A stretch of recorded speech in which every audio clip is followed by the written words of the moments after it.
Chapman, Here. Early Guerrero is absent. Howdeshelt, absent.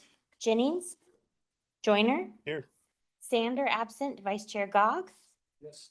Vice Chair Lauren, absent. Chair Bradford, Here. and ex officio member Fong for Aceves. Thank you. Thank you. Next up is public communications. Any person wishing to address the committee on any item not on the agenda may do so at this time. After 10 minutes of testimony, any additional testimony will be heard following the action item. So we have one card so far, and that is from Mr. Is it Schlegel? Schlegel. Good morning, Mr. Schlegel. Are we on? All right. Good morning, State Car Transportation Committee. My name is David Schlegel, and it is a pleasure to be back up here in the Sacramento area. I am starting a new nonprofit called North America for True High-Speed Rail, with the emphasis on high-speed rail throughout the North American continent, with special emphasis on border crossings. As far as North America for High-Speed Rail is concerned, I'm looking at funding the organization from the sales of my new book, High-Speed Trains, Bringing People Together, because ultimately transportation is all about bringing people together. And what I'd like to see is a conference next May sometime here in Sacramento entitled a High-Speed Rail Summit and Advocacy Day at the Convention Center, with a family day at the Sacramento Railroad Museum in Old Town, as well as a full day of advocacy where we get to talk to the elected officials about high-speed rail and some of the challenges that we have had to overcome and some of the exciting things underway. This is a really exciting time for mass transit and station area development. For those of you who have been on Sacramento Light Rail lately, you'll see they have brand new state-of-the-art Siemens locomotives. This has been like years in the making and decades of public comment. Check those cars out. They are sleek, and they're going to help considerably as far as attracting new business into the Sacramento area. I know that the Greater Sacramento Economic Council has had kind of a love-hate relationship with Sacramento Light Rail. They love the convenience, but they are kind of upset when they're trying to court businesses to move to Sacramento, and they ride light rail, and then they pull out of the deal. Those days are behind us. I understand that Sacramento RT had a great event last Tuesday. Unfortunately, I missed it because the Sacramento RT light rail trains that I was on got me there late, a half hour late. But I understand that Congresswoman Doris Matsui was there, and Sacramento Light Rail is celebrating 50 years of excellent service. One thing that we can learn when it comes to light rail systems is we need to take a look at Seattle, Washington. They actually built a transit tunnel underneath downtown Seattle many years before light rail was initiated in Seattle, and that will help make the system more competitive with driving. What Seattle did that was very impressive is they made their debut line from Capitol Hill to downtown Seattle, a trip of about maybe 1 mile, but it takes a half an hour to drive that 1 mile. It only takes like 5 minutes with light rail. So we need to start thinking in terms of how we can make our transportation 15 systems seconds. competitive with the private automobile and make it faster than the private automobile. Thank you very much. Thank you, Mr. Schlegel. Any additional public comment, Lenny? There's no other public comment. Okay. I do have a disclosure to read. Directors will disclose any item in which they have a conflict of interest under state law and acknowledge whether they will recuse from that item. Among other state laws, the Levine Act may require recusal on items involving a contract or entitlement where a campaign donor is a participant. Okay, so next up, we're actually going to adjourn as the SACOG Transportation Committee and convene as the Sacramento Valley Regional Service Authority for Freeways and Expressways, CVR SAFE. And do we have any changes in committee membership at this time? There's no changes to the roll call. Thank you. So we will go ahead and move on to the CVR SAFE Committee, and we will start with public communications. Any public communications for CVR SAFE? There's no public communications. Okay, and there's a similar disclosure that I just read, so we'll move on from that to consent. One item, approved minutes of the June 6th meeting. Any board comment or question on that?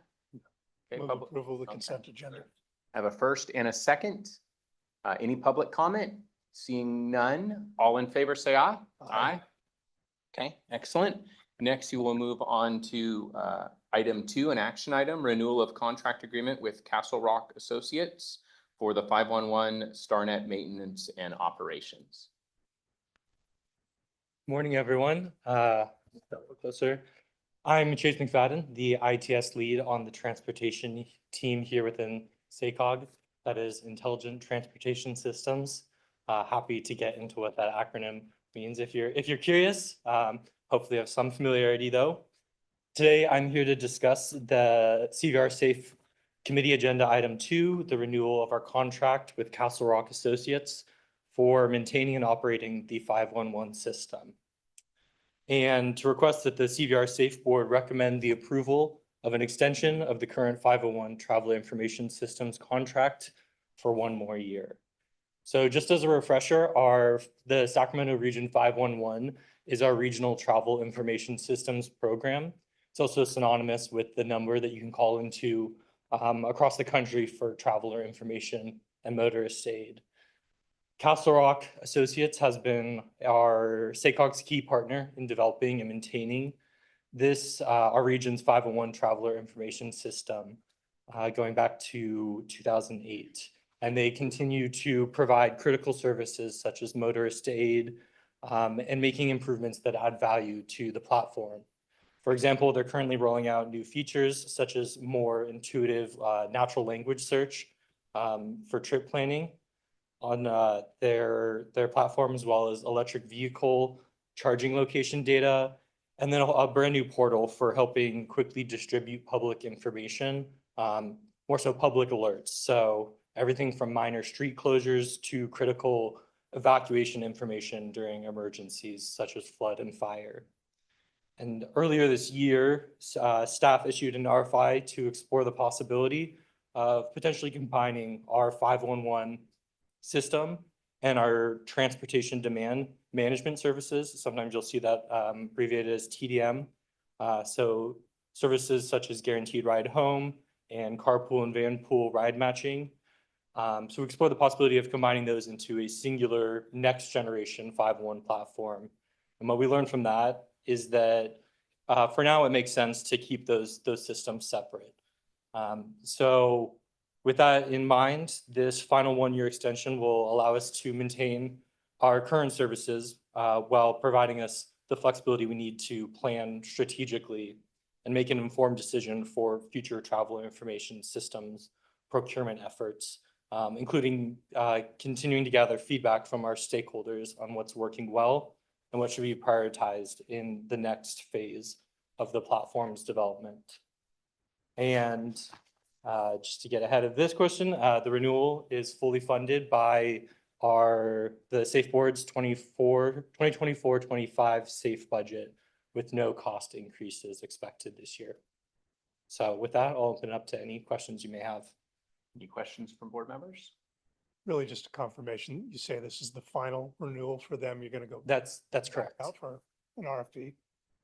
Most likely, yes. Yeah, this is the final renewal under the current sole source contract with Castle Rock. This one specifically dating to 2020, kind of in effect. So you say you'll probably go out for an RFP. I'm not a big fan of single source contracts. And Yes, yeah. Competition out there. I think it's likely we'll go for a competitive procurement effort, given that we have already sort of entertained a sole source contract with them and continue to sort of evaluate the whole traveler information systems market and vendors there. I can clarify a little bit too. So we're doing another procurement for another piece of this puzzle. And so I think once we understand what's happening there, we're going to know what we really need and how we can find cost efficiencies, but also service efficiencies to find out what we need and what we don't need. So I would say that the full intention is to go after another procurement with another contract, whether it's them or some other vendor. It depends. It's going to be competitive, but we're looking for efficiencies for sure. Good, as long as it's competitive. Yeah. Thank you. Okay, not seeing any additional questions from the board. Are there any public comment? I know I don't have any slips, so, okay. No Not public comment. great, thank you. Not seeing any, then I'll entertain a motion, and I assume the motion is to recommend approval to, or the suggested motion would be to recommend approval to the board. Is that correct? Okay. So I have a first and a second. All in favor, say aye. Aye. Any opposed? Great, motion passes. So we will go ahead, thank you, Jacob, and we'll adjourn as CVR Safe and re-adjourn as the SACOG Transportation Committee, starting with the consent agenda, and there are 2 items as listed. So any questions or comments from the board? Anyone want to pull anything? Okay, any public comment? There's no public comment. Okay, great. Is there a motion for consent? Move to approve consent. Okay, have a first and a second. All in favor, say aye. Aye. Any opposed? Great, motion passes. Next up is item 3, the 2025 Regional Active Transportation Program Policy Framework Amendment. So, morning, Summer.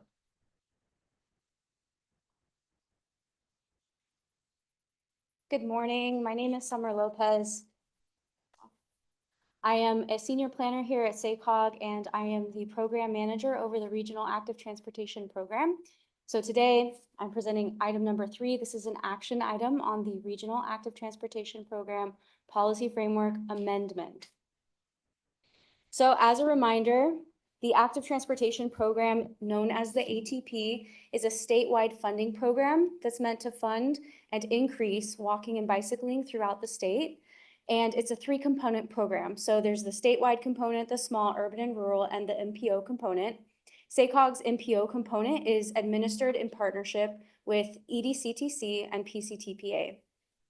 This item did come before you in April, where the 2025 Regional ATP Policy Framework was originally approved by the board, but due to some recent budget cuts, we're bringing it back for amendment. So today I'm going to present the information on that and then ask you to take action on the amendment.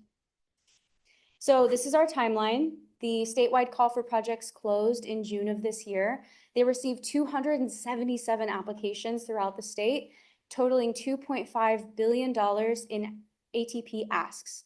So currently we are in the middle of our regional call for projects. We recently extended the deadline from August 30th to September 30th, just to give agencies a little bit more time to revise their applications based on the information that I'll be sharing with you today. The remaining timeline has not changed, so the statewide awards are still expected to be announced by November 1st. And then the regional awards should be selected and come before the board for adoption next year. So in July of this year, in late July, the governor's budget revise actually reduced the statewide active transportation program by $400 million. So for statewide program, this reduces it from $568.7 million to $168.7 million. Regionally, we are also reduced from $15.9 million to $4.7 million. The California Transportation Commission, known as the CTC, adopted their statewide guidelines in March of this year, but they also recently had to amend their guidelines due to this budget cut. So what they did was just help themselves get a little more flexibility, and also MPOs who are administering our own call for projects help us with a little bit more flexibility so that we can move forward with the lessened amount of money. So the 3 changes that they made is, the first, they're allowing MPOs to accept applications for pre-construction phases. So these are things like right-of-way, design, and right-of-way, design, and environmental. And then they also revised their project selection process just to be more flexible for projects that score at cutoff. So every cycle, there are multiple projects that will score at the same number, and we call this the project cutoff score. And so CTC has their own process for reviewing projects in that situation, and they've added some additional criteria for their own process. They're also allowing MPOs to borrow from each other. So the larger MPOs can borrow from the smaller MPOs. However, it's with the expectation that the funds have to be paid back next cycle. So just a note on that, due to the uncertainty in the future of the ATP and also just not wanting to lessen the amount that we have available for our regional ATP next cycle, we decided that we don't want to borrow any funds this cycle. So the proposed amendments to the regional policy framework are really meant to align with the CTC's guideline amendment, in addition to taking advantage of some of the other flexibilities that they allow MPOs in their statewide guidelines. So the three things that we are proposing to change, one is that being able to allow agencies to apply for pre-construction phases. The second is setting an infrastructure maximum and removing our current infrastructure minimum, and then setting an application limit. So in the past, we have not had funding request maximums in the program, our regional program. We also have not set an application limit, but given this unique circumstances of this cycle, we feel that maybe this would help to create more of a structure and also help the program remain competitive across the region. And we also have we do currently have a minimum requirement for infrastructure projects. It's $250,000. And so we are recommending that we remove that minimum so that projects who are requesting pre-construction are not hindered by a set minimum amount. So these are the two options that we considered for the different funding requests, the two options for funding requests. The first option is the blue one, that's the staff recommendation. The second option is the alternative. So under the first option, we're recommending that it's one application per agency at a maximum of $2 million. The second option would be one application per agency at a maximum of $1 million. The benefit of 2 million is that, one, it could fund smaller construction projects, and two, it could give room for possibly funding multiple pre-construction phases in one project, which would just help the projects be more construction ready for next cycle. The one caveat with this is that we may have to fund less projects with this approach, especially if agencies are proposing that top dollar $2 million amount on their applications, but those other benefits still stand. On the second option, we could set that project limit to $1 million, and the benefit of that would be providing the opportunity to potentially fund more projects. But we would, with that, the implication would be that we would likely be lowering the amount that, by lowering the amount, it would hinder the opportunity for funding smaller construction projects, and then maybe not funding as much for the pre-con phases. Both are valid options, and we're open for feedback and discussion just to hear what you all think. I'd like to wrap up just by sharing the outreach and engagement that we've done since we heard this news in late July.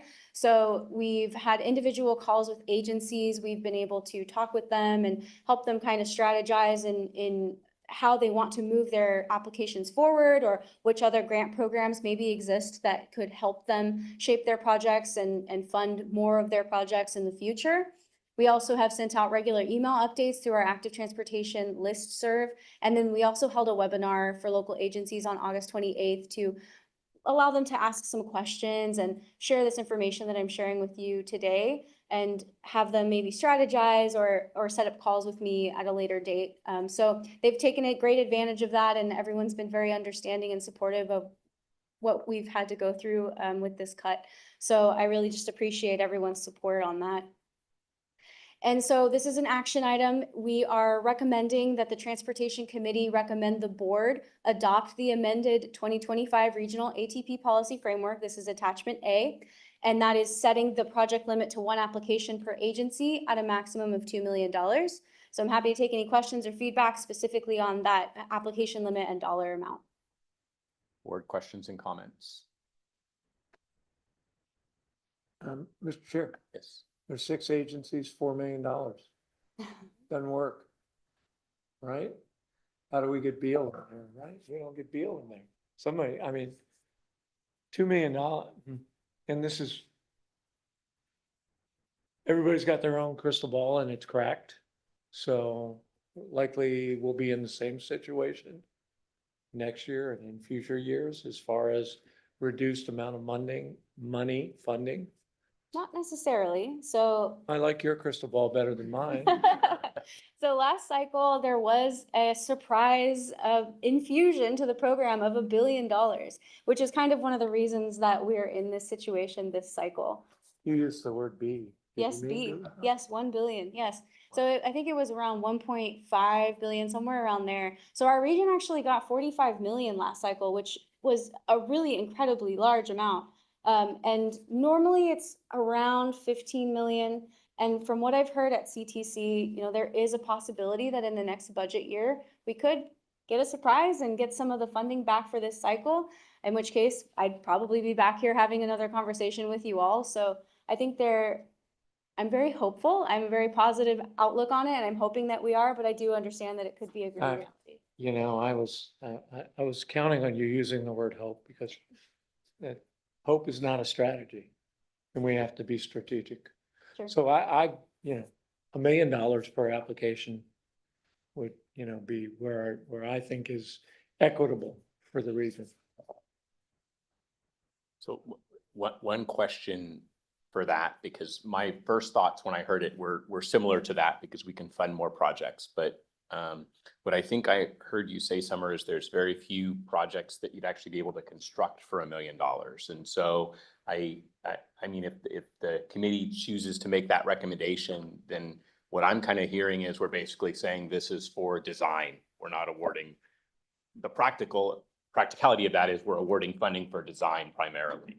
So is that a correct? Sure, it would be design, Then- right of way, or environmental, any Okay. pre-construction phases, yeah.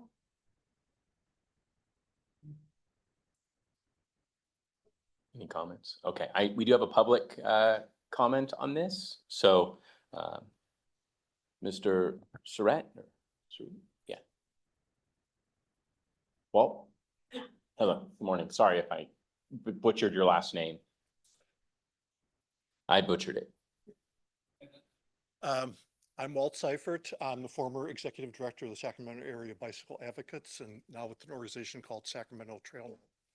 My comments really are not on this funding issue, but on a active transportation program issue.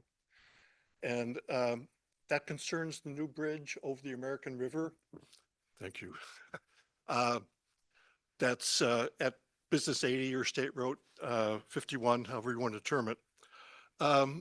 This region has been in need of more river crossings for a long time. I think everybody agrees with that. This particular location is on a stretch of 4 miles where you can't get across the river by bike or by walking. That's a really long way. So it's a barrier to transportation trips. It's great that Caltrans has now built a new bridge that will include bike ped facilities. But there's a problem with that because the access to the bridge is extremely limited. On the south side of the river, on this side, if you live in River Park, the only access is at Glen Hall Park. So it's a mile of walking just to get to the bridge. On the other side, on the west side, you have to go through Sutter Regional Park to get to the bridge. So people in East Sacramento, Midtown, McKinley Village, all will have to walk extremely long distances to get to the bridge, which means they won't use it. On the other side, to the Cal Expo side, there's no plans to build a direct route through the Cal Expo property to Exposition Boulevard and get to Kaiser Point West or Arden Fair. So as it stands now, this bridge is going to serve recreational bicyclists and joggers. It's not going to meet its full potential as a transportation facility. I hope that can change, and I think it can, but so far, because there's multiple jurisdictions involved, the city of Sacramento, the county parks, and Cal Expo, I don't think anybody has convened a working group or some organization to address the transportation needs and fulfill that potential. And I'm hoping that can be done.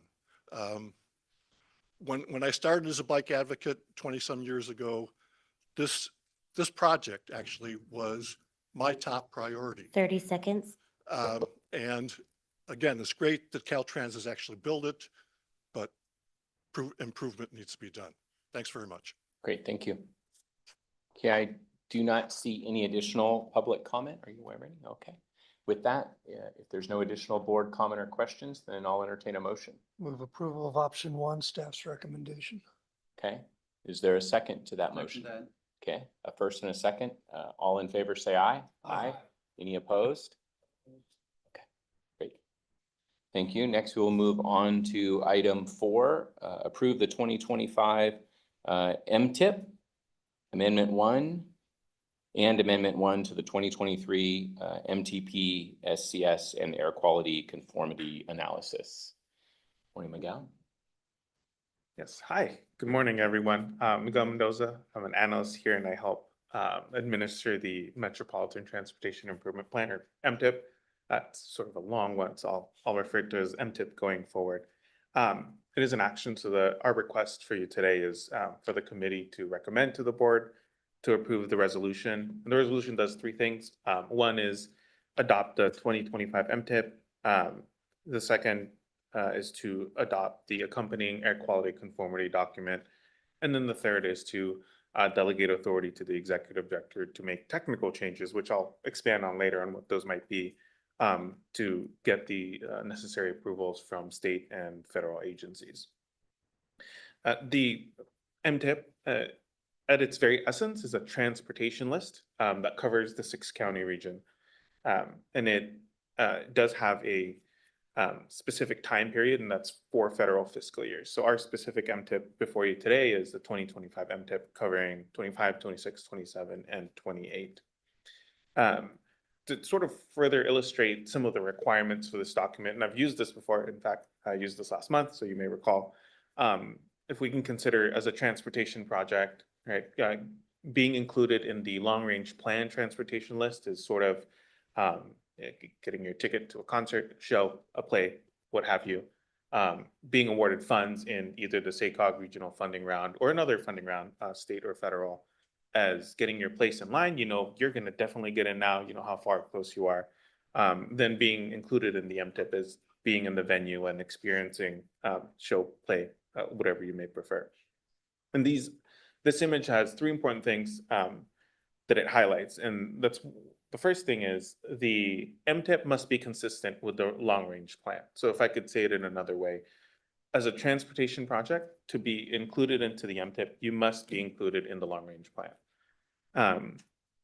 The second, the funds, if you're in this list, within this 4 years, the funds that you have in here must be committed, right? So it must have been awarded by a funding round, either SACOGs or another one. And then the third, very specific to this is, while the MTIP covers projects without federal funding, the requirement is if you have federal funding, you must be included in the MTIP. In other words, to really kind of summarize those 3 things, the decisions have already been made before a project even comes into this list, right? Either the committees and boards have decided to include a project in the long-range plan list, or and additionally, it has been awarded funds by either this board or the SACOG board or another agency that's running a funding round. And so if you hear me sort of talk about this as an administrative document, that's because it largely is. We're really trying to deliver on the decisions that have been made previously. For this particular MTIP, the 2025 MTIP, the work really began earlier this year. We opened up a period of time for agencies to submit proposed changes to their projects. Many of the changes were either adding or deleting funding, right? Maybe something changed with their funding outlook, correcting descriptions or titles. And we worked with all the agencies that had changes and made sure that they were in there as they intended. After that period closed, staff took all those proposed changes, took the list internally, and checked for consistency with the long-range plan, and then also began to work on the air quality conformity document. The air quality conformity document, which accompanies this at its very essence, right, basically checks that this list, that these transportation activities are consistent with the air quality goals set for the region. And the conclusion of this air quality document for this particular MTIP is that this list meets the criteria as set forth for those pollutants. After the drafts were completed, we went back out for a public comment period. And part of that public comment period, as you may recall, was a public hearing at this committee last month. While we didn't receive any comments at that hearing, we did receive written comments from our partner agencies, and those were addressed and included as part of the draft. A majority of the comments were asking or clarifying certain things. For example, hey, you referenced a certain federal code.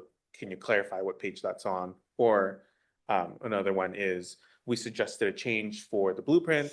Will this be consistent with that? And we addressed that, and I'll answer sort of on that thread as well in just a little bit here.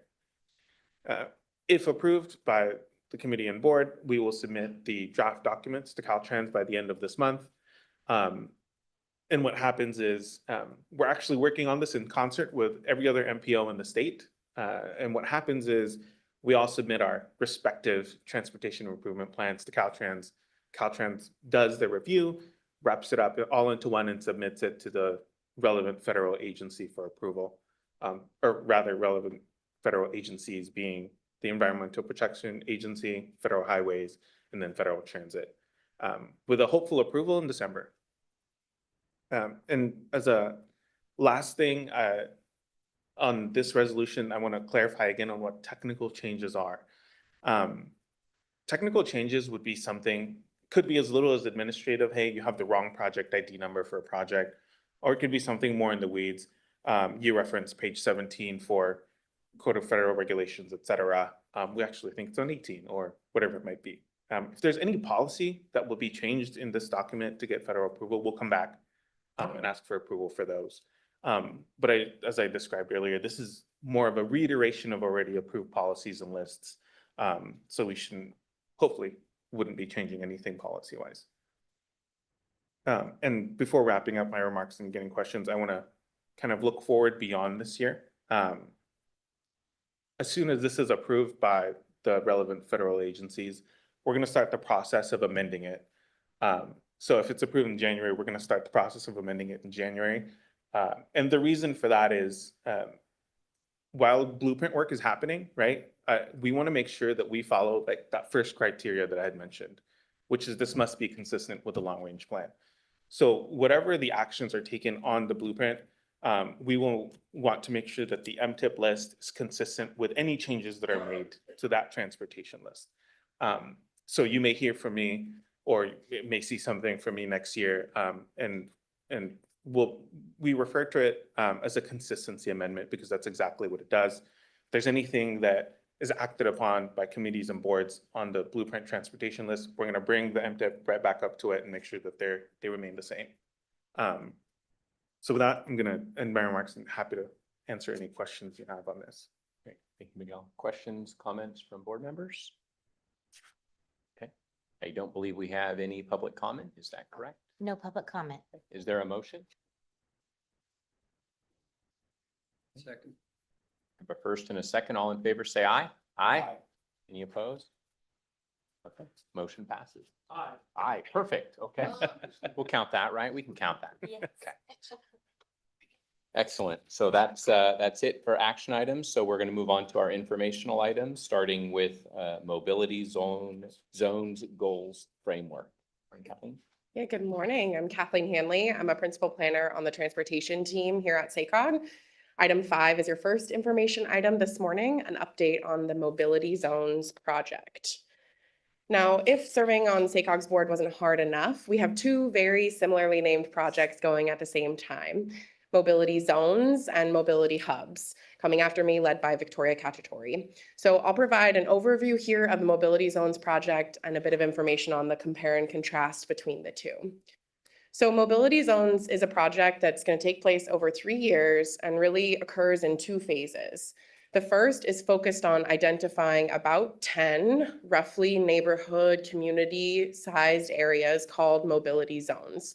So the whole first phase of effort is a narrowing process, starting with the entire 6-county region and using data and consultation with our partners to narrow down to these, 10 or so areas, which we're calling mobility zones. So those 2 subphases, first is focused on identifying equity priority communities and then layering transportation and land use data on top of that to define mobility zones. Once we have a sense of where those 10-ish zones are, the whole second half of the project is focused on improving travel within those zones.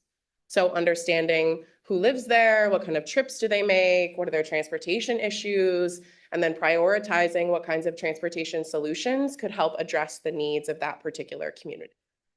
So mobility zones is really, a mobility zone is a larger area that covers a whole kind of community and has a diverse transportation issue.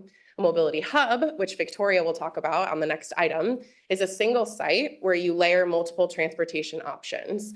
You might recall the mobility hub pop-up that we had when we went up to Yuba City back in June, right? So you have a place where transit, bike and scooter share, other kinds of needs are located on a particular site. Now, a mobility zone, that is a community we've identified, might have a mobility hub as one of its solutions, right? But maybe not. There are a lot of parts of the region where mobility hubs don't make as much sense, which Victoria will get to in her item.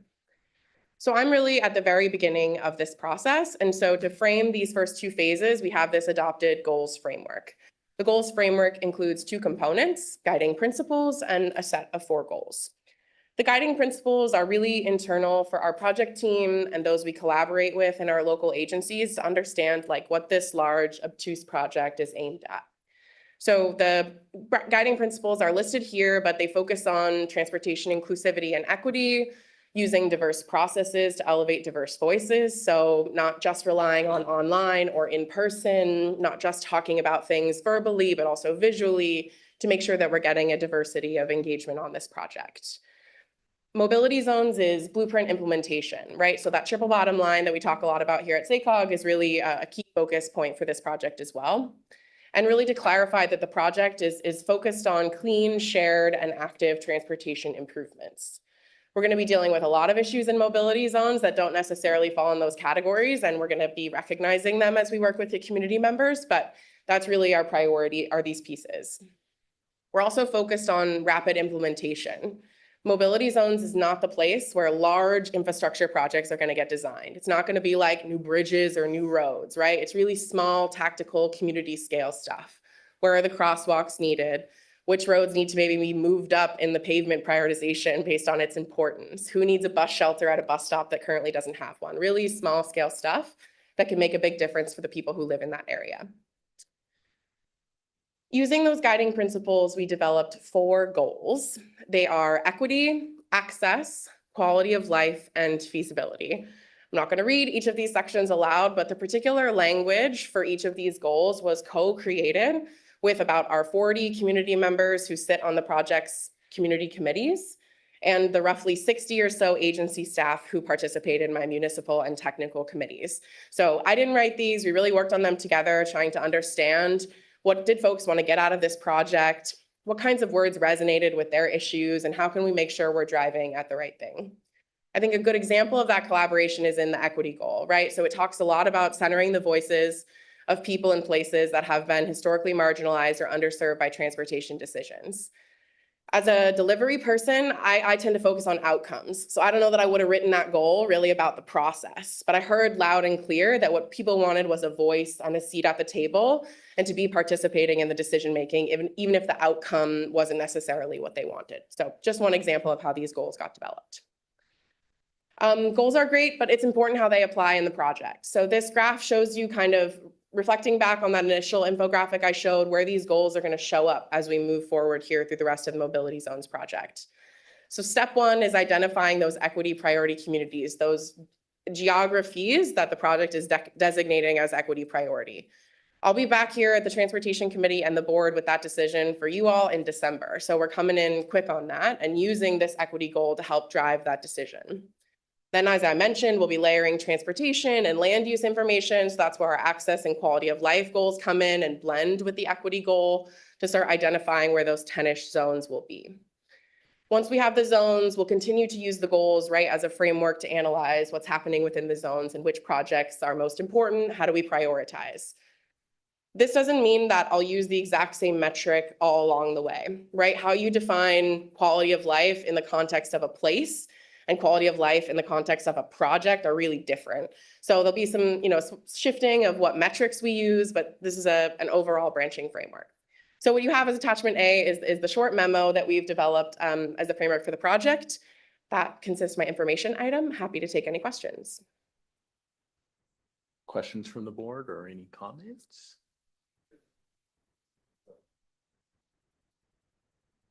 Great presentation, and I applaud you for the work you've done so far and the work you're going to be doing.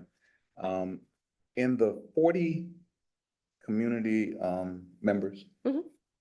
how were they selected, and how do we know that they represent the broader region?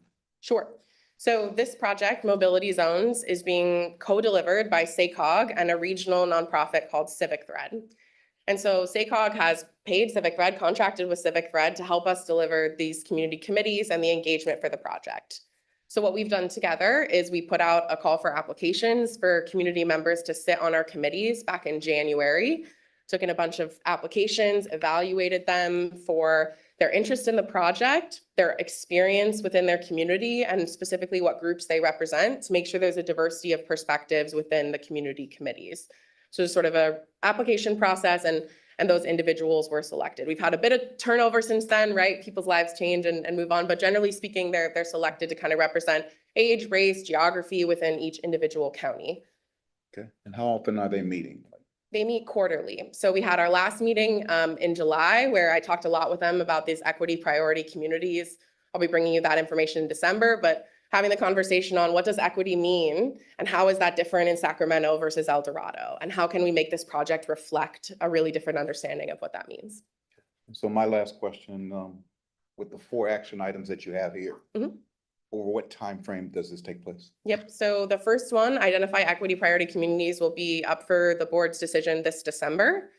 Then define mobility zones. I'm planning to bring that in 3 phases. So I'll bring a draft map of those tentative mobility zones as an information item for you all to react to in February of next year.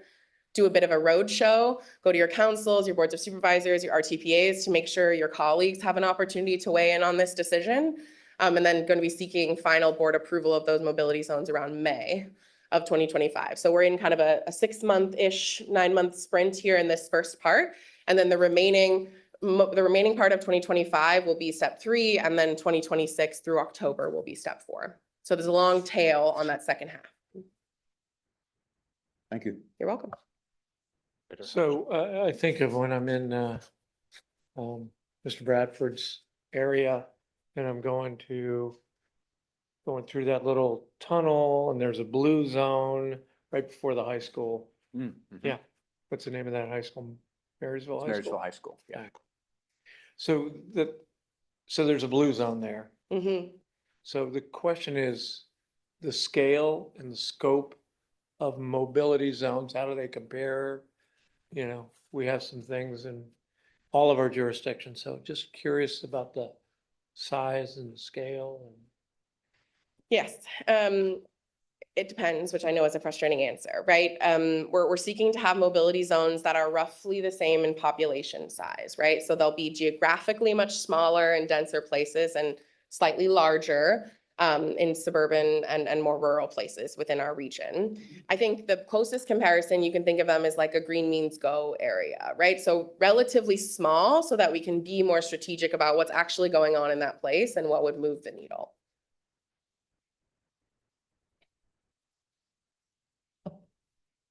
Sorry, I No, was thinking okay. your answer was gonna be longer. And known for my efficiency. So not missing sidewalk links. In terms of the projects? Yeah. Yeah, I think missing sidewalk links is a great example of the kind of project we can move forward. I think a thing we're unlikely to move forward is like new bridge, right? New highway interchange. But not one block of a sidewalk, more. It really depends on what the community is prioritizing. So I think the big conversation right now is so general in 6 county. Once we have those 10-ish zone places, then I can be a lot more specific with you about, here's what's going on in this particular place and what their priorities are. I'll get back to my scone and we'll continue the conversation offline. Yeah, thank you.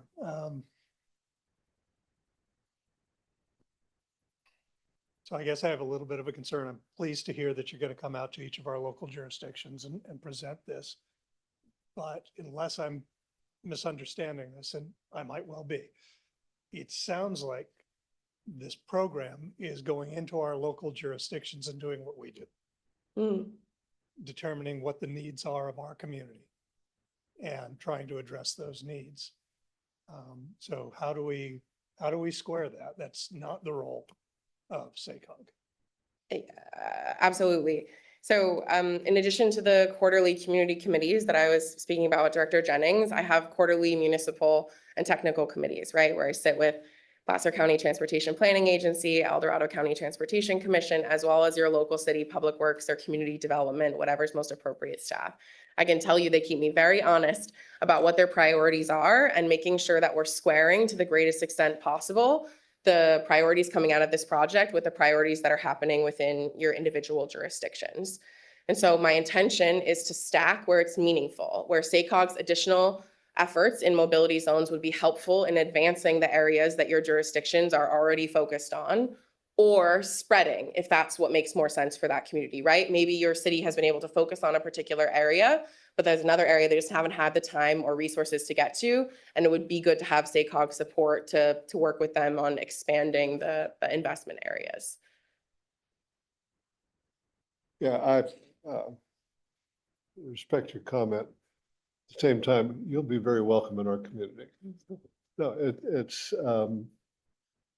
y'all bring a perspective that we might miss something, an opportunity, and that's important. And further to Bruce's observation about our blue zone in Marysville, that blue zone is taking a sidewalk and making it legal to ride bicycles on it, so we have a bike route between, an active transport route between East and West Marysville. And that is going to be taken away by the plans that Caltrans has now for their new tunnel. And that's something we're going to be discussing with Caltrans management. It's a blue zone, but only a blue zone as a fix rather than a true blue zone. History's important. Anything else? Sorry, I just wanted to add one point of, not clarification, but, you know, as part of this, if we remember, this was a RAISE grant that we were awarded. Part of this is also funding for some of the projects that come out of this. So we're really looking at this, I think, more as a partnership with our cities in a way to identify, look, we may have 10 zones, we may have 15 zones. There's gonna be a lot more needs that come out of this process too, that might come out here that wouldn't have come out otherwise, just because of the nature and the depth of the conversations that Kathleen and the team are having with our partners. We then also have carbon reduction funding that's dedicated to continuing to implement some of these projects as well.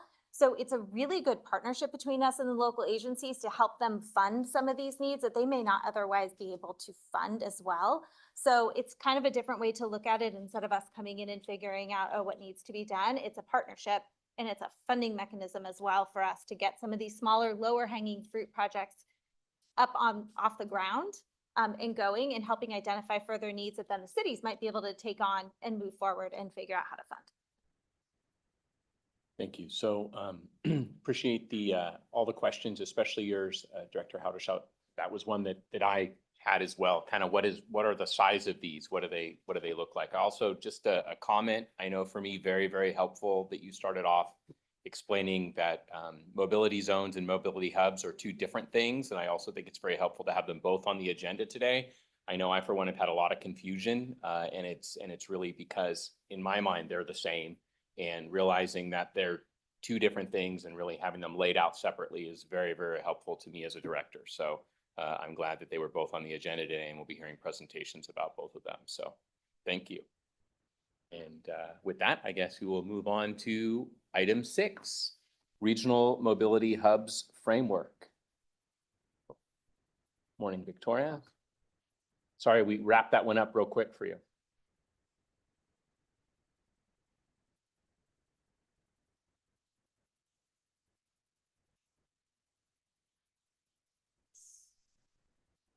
Wrapped up real quick. But anyhow, my name is Victoria Cacciatore and I'm the project manager for the Mobility Hubs Design Guidance. This is an implementation step of our next generation transit plan. And we're looking at mobility hubs as a way to reduce vehicle miles traveled and the associated greenhouse gas emissions, but also as a way to increase equitable access to opportunity throughout the region. So this mobility hub design guidance is meant to be a tool for projects both locally and potentially ones that SACOG is offering, such as offering it as a tool through mobility zones that communities can work collaboratively to address transportation solutions or transportation issues, and looking at how you can design these intersections of transportation modes with more of a human scale lens. Well, we started this project last year with existing conditions analysis. We've been working with staff from cities, counties, and transit operators in the region through a monthly advisory group. And we've also been engaging smaller communities and community-based organizations through focus groups and interviews, since oftentimes they don't have the capacity to come to a monthly meeting to discuss this project. But we want to make sure that they're still having a chance to shape the vision, the goals, the objectives of this plan, and then to also ensure that it's going to have relevance across a lot of different community types in the region. So you can see this in attachment A, which looks familiar because you also acted on it back at the June Board of Directors meeting to approve the definition, vision, goals, and objectives for mobility hubs. But to recap what we are defining them as in our region, since mobility hubs is actually a practically universal term. They have mobility hubs in Europe and Canada and other parts of the States. And I believe also examples that would fit the bill throughout South America. But mobility hubs allow people to seamlessly switch between transportation options to reach their destinations. They're scaled and designed in a flexible, adaptable manner that leverages supportive physical and digital mobility tools, responds to local community needs, and promotes a sense of place. And we worked to provide an example of this through the Yuba City pop-up that many of you were able to attend, and I'm very grateful that you all came out a little bit early to experience this. Even for this one morning demonstration, to pull together the wayfinding, the micro-mobility options, to implement placemaking, improve or give a short-term improvement for the dial-a-ride access. We worked with 7 different partners for a one morning event. And it was through our collaboration with Yuba City, Yuba Sutter Transit, Yuba Sutter Arts and Culture, the Creative Arts Center, Blue Zones project for Yuba Sutter, Sacramento Area Bicycle Advocates, and Bird Scooters that we were able to bring this together. And this just goes to show that mobility hubs are not a one person or one agency does it all, but it is a collaborative effort. And just a shameless plug, we do still have all of these magnets for if anybody wants to use this interactive tool for your own planning activities. Currently, I have it at my desk, and it really helps break out of mind funk every so often. So our next step in this plan, where we've been really focused or since the beginning of summer, since you approved the vision, goals, and objectives, is to identifying what mobility hubs would look like in our region, responding to our land uses, forming an effective network that is going to serve as both the start or the end of different trips. Because if you just have one mobility hub with nothing else for it to connect to, how are you going to make that trip from point A to point B? So, working with the monthly advisory groups, focus groups from the more rural communities or smaller cities, and the community serving organizations, we wanted to go over how these different design principles fit together. So how you can provide that seamless or the sustainable and reliable multimodal mobility choices, improving first mile, last mile connectivity, how you ensure both personal and road safety for people using hubs, addressing user comfort and community needs through the mobility hub design, creating a sense of community and opportunities for cultural expression as part of your mobility hub. And then also looking at how you can adapt these designs to address the climate issues such as extreme heat. Since if you have people that are out there waiting for a bus, they will be more exposed to extreme heat, like 105-degree temperatures that we are slated for today. So we went in thinking that of all of these, that multi-mobility was going to be the key feature in all of the hubs and that everything else worked to support it. But what we heard was that a multimodal option is only as good as your safe feelings in that space and getting to use the options that are presented. So that includes people being able to safely access the hub, so getting to and from, but also their sense of personal safety when they are at the hub. So we've adapted our sense of what are the core principles and then identified how amenities and comfort, cultural context, and climate responsive work to support those core principles of multimodalism and personal safety. All of this is also outlined in as part of the features in attachment B. And let me go over what we've identified as the hub types so far, working with our different partners throughout the region and some outside of the region as we look at how the North Valley Rail extensions are going to play out. So the largest in scale type of hub that we have is the major transit focused hub, which is focused on public transit and supported by other multimodal choices that help you address first and last mile connectivity. They're mostly going to be located in regional and local destinations such as employment centers or major educational institutions and have an array of activities around them. The next step, so it's a little bit smaller in scale than the major transit focused hub, is the local connector hub. So it's located in medium to higher density residential or mixed use districts and situated along main transit routes. So it still has that connection to transit service that is existing today and what's envisioned through the regional transit network. And it's looking to connect people to essential services and also make a connection to the major transit focused hubs for when they're further out or people are further out and they need to get to that major hub.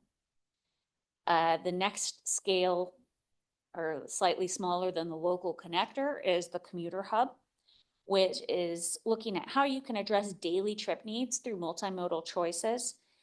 And you're going to see more of your instances of your park and ride lots with EV charging, carpool and rideshare services, looking at serving these areas, and then also have them located near employment centers, so you're able to make that that jump from the commuter hub to a major transit hub or whatever other type of hub that you would need. And then the smallest in scale, but still significant for its potential to improve mobility, would be the neighborhood hub, which is going to be mostly focused on active modes and bike ped scooter facilities and those first and last mile connection to the larger hubs and local destinations. These can also include rideshare or taxis, like car share options, pickup drop-off zones. And then you'll notice I already ended with the smallest, but the seasonal hub could really be any variant of these other types of hubs, but the idea is that it's temporary. It's meant to address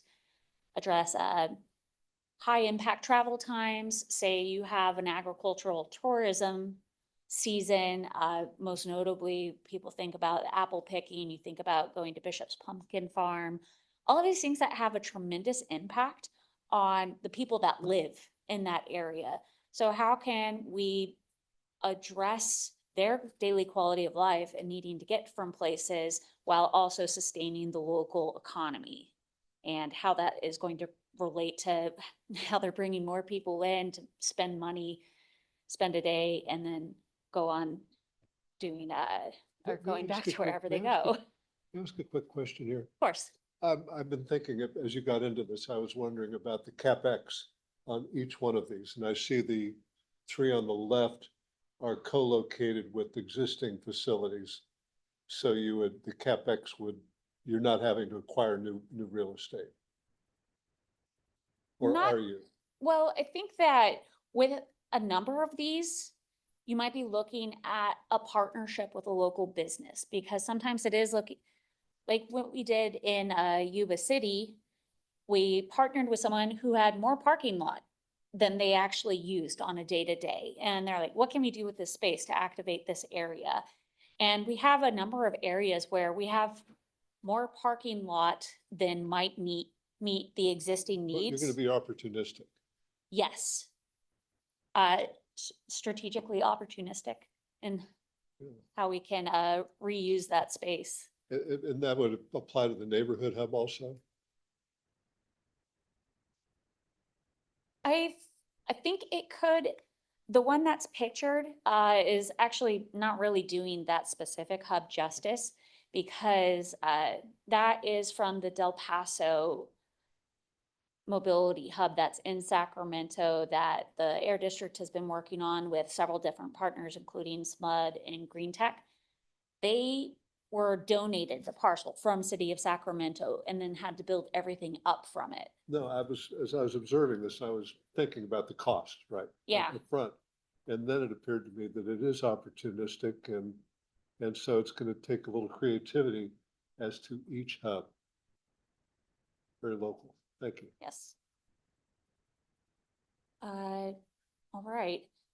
So that's, and then attachment B, we do have all of the amenities, services that you would look at different hubs. And we have them broken out into categories of what would be vital, like what is your basic user expectation of these hubs? Like what services would they expect at a major transit hub? And what do they need to have at every type of hub to feel safe? And so we have it broken out into vital. Next category is what might be recommended, but you really need to work within the constraints of the area that you're looking at, use the community feedback, what you're hearing from your partners to determine whether that's a good fit. And then lastly, there are optional, which it's open for consideration. It may not have any relevance to your area, in which case, by all means, move ahead without it. And that's all there is to it. And lastly, this is where we are in the plan right now. We are coming up with concepts or renderings for each of the different hub types to have a stronger sense of how they're going to fit into every type of hub context that we identified. So what does a neighborhood hub look like? Note that this is still draft. We are working on all of these. So this is provided as an example, and I'm looking to follow up with both the Transportation Committee and the Land Use and Natural Resource Committee in the next month or two with more of the final concepts. And that is the update on where we are in the project, and I am hoping that you will encourage all of your staff who haven't engaged yet, although most everyone has been pretty responsive, to take a look at this to help us identify the best ways that it is going to be able to serve mobility needs within your community. And I'll take any questions. Questions from board members? Another quick one, if I could. I presume you've been thinking about grocery stores, Costco's, what have you, those sort of facilities. They have big parking lots. And anytime they can attract somebody who might not otherwise visit their location, that they're going to be, I presume you're already thinking about this, they'd be key players. They've got big real estate. It's not going to cost you money, and it creates an opportunity for them to generate more revenue. Win-win. Yes, and as we're moving in, also part of developing the renderings for these different types of hubs, we are looking at some of the operations concerns. One of the big things that we've heard from people that are already in the space is that it takes time to work out some of these partnerships with private entities like Costco, because they will want to have a say in how this all plays out, which is understandable if they're being partners in it. But yes, So just a quick observation, not in my community, but in Rockland, there on Sierra College and Interstate 80, they actually have a facility built that is effectively a mobility hub that, as near as I can tell, is not utilized whatsoever. It's got a roof, I believe it's got a fireplace, and it just sits there out in the parking lot. You may want to engage with them and see if that isn't something you can stand up as a pilot program. thank you. Noted. Okay, seeing no additional board comments at this time, we'll move on to item 7, update on engage, empower, implement. Morning, Rosie.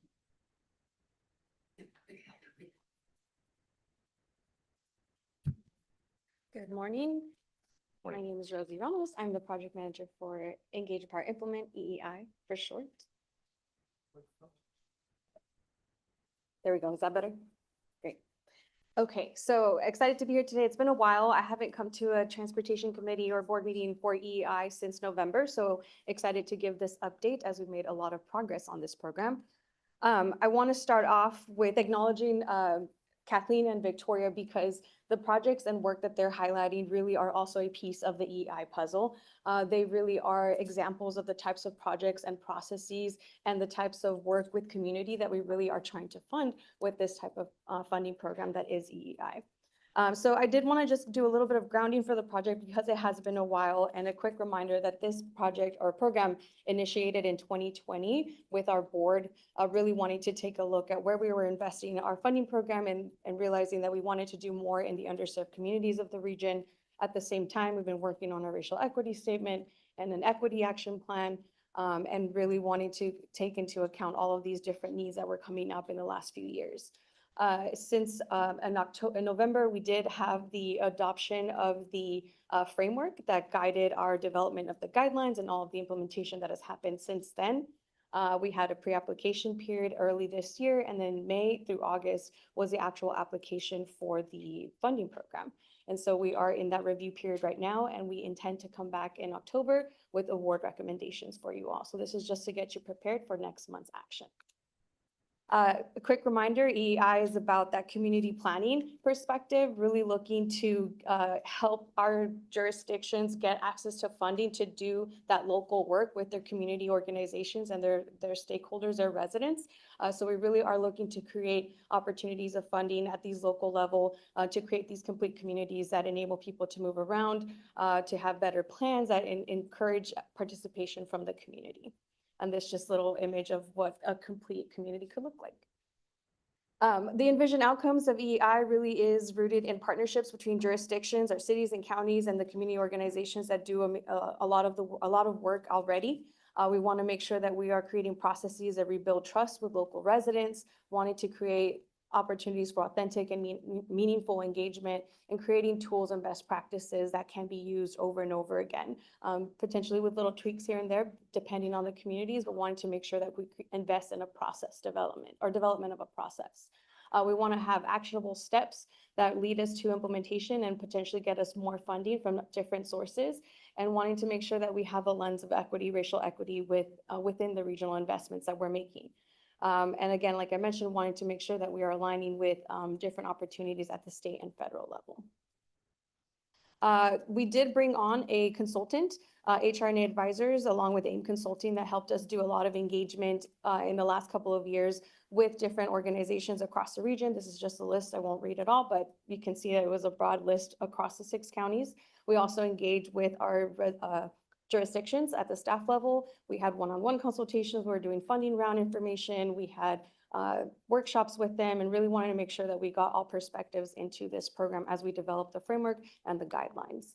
What we've heard from both sides, really folks wanting to see this type of work, it's just different needs and using different words, but a lot of the same sentiment, right? Wanting to improve our grant and contract challenges that folks face, wanting to make sure that we had enough time and leeway for people to apply, creating two-way communication and improving that process for trust and transparency, wanting to have specific evaluation metrics, better collaboration. So folks really were on the same page and wanting to see this type of work unfold. The three equity considerations that we really established into this program are structural equity, procedural equity, and distributional equity, which really looks at the structural piece, looking at the current systems and policies that are in place at the local and regional level. The procedural equity, really looking at how do we design processes in the funding program to address some of these critical issues that our communities are still facing. And the distributional equity is really looking at how do we allocate funds across the region in an equitable way, including, rural communities, suburban communities in that process. The consultant created a great briefing book that gave us the framework recommendations that you all adopted in November, really looking at a lot of different pieces, but again, that we created funding guidelines that incorporated all of the lessons that we learned and things that we heard from our community members, that pre-application process, creating an easy and understandable actual application, and really looking at how we evaluate the process as well. And so finally, kind of just speeding up to where we are today, or in this year, I should say, that pre-application period happened January through May of 2024. We did a lot of one-on-one consultation. Folks have heard about EI. I mentioned that in November I was here last, but I was here many times a month. We did a lot of outreach and engagement with the CBOs and the jurisdictions. So a lot of time for folks to begin to think about what they might want to do in the application. So we had opportunities for folks to brainstorm, have project concepts, provide some technical support. There were folks that were asking, if there's a CBO that they might be able to partner with, and then CBOs reaching out if there were jurisdictions that they might be able to partner with. So there was a lot of conversations happening on preparing for the actual application period. And that application period was May 24th to August 9th, where we really started to finalize those project concepts. We had a lot of ideation conversations, and we also offered the opportunity to review and provide feedback on concepts that folks were thinking about. And so that closed almost a month ago. And we are in the review process. We do have 5.1 million in requests. As a reminder, this is a $3.8 million pot that is available. We have 6 counties represented, 12 individual jurisdictions.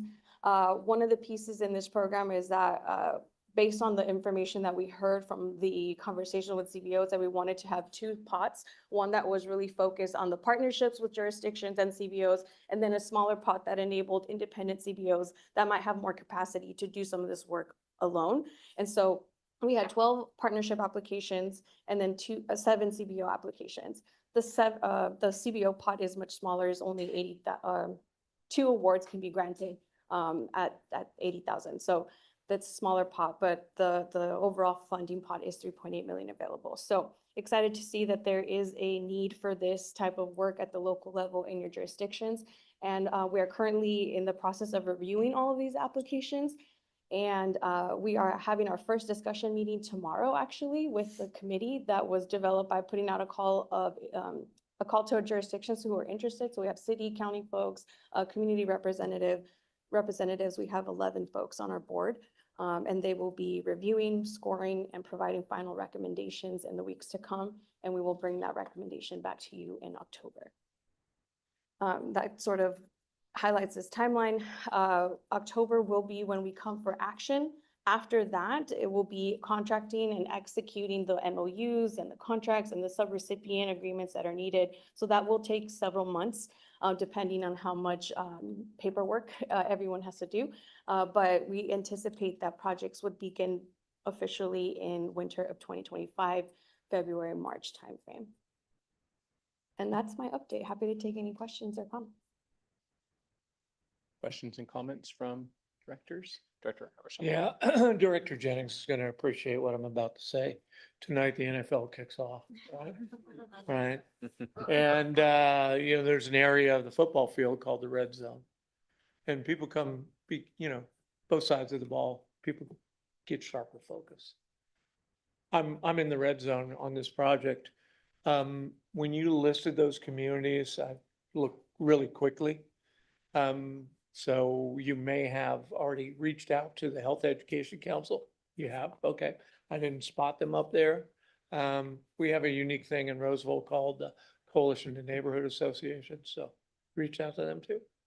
We have done a lot of outreach so Aim Consulting was the lead for all of our engagement, and there was a big stakeholders list. I can confirm who was on there if you'd like. But Health Education Council for sure has been a partner in all of this. So you got tonight. You don't cheat, sir.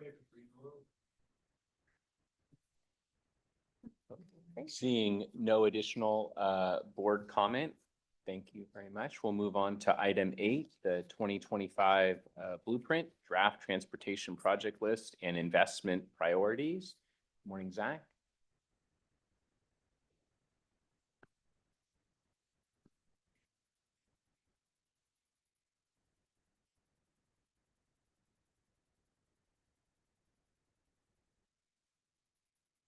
All right, good morning.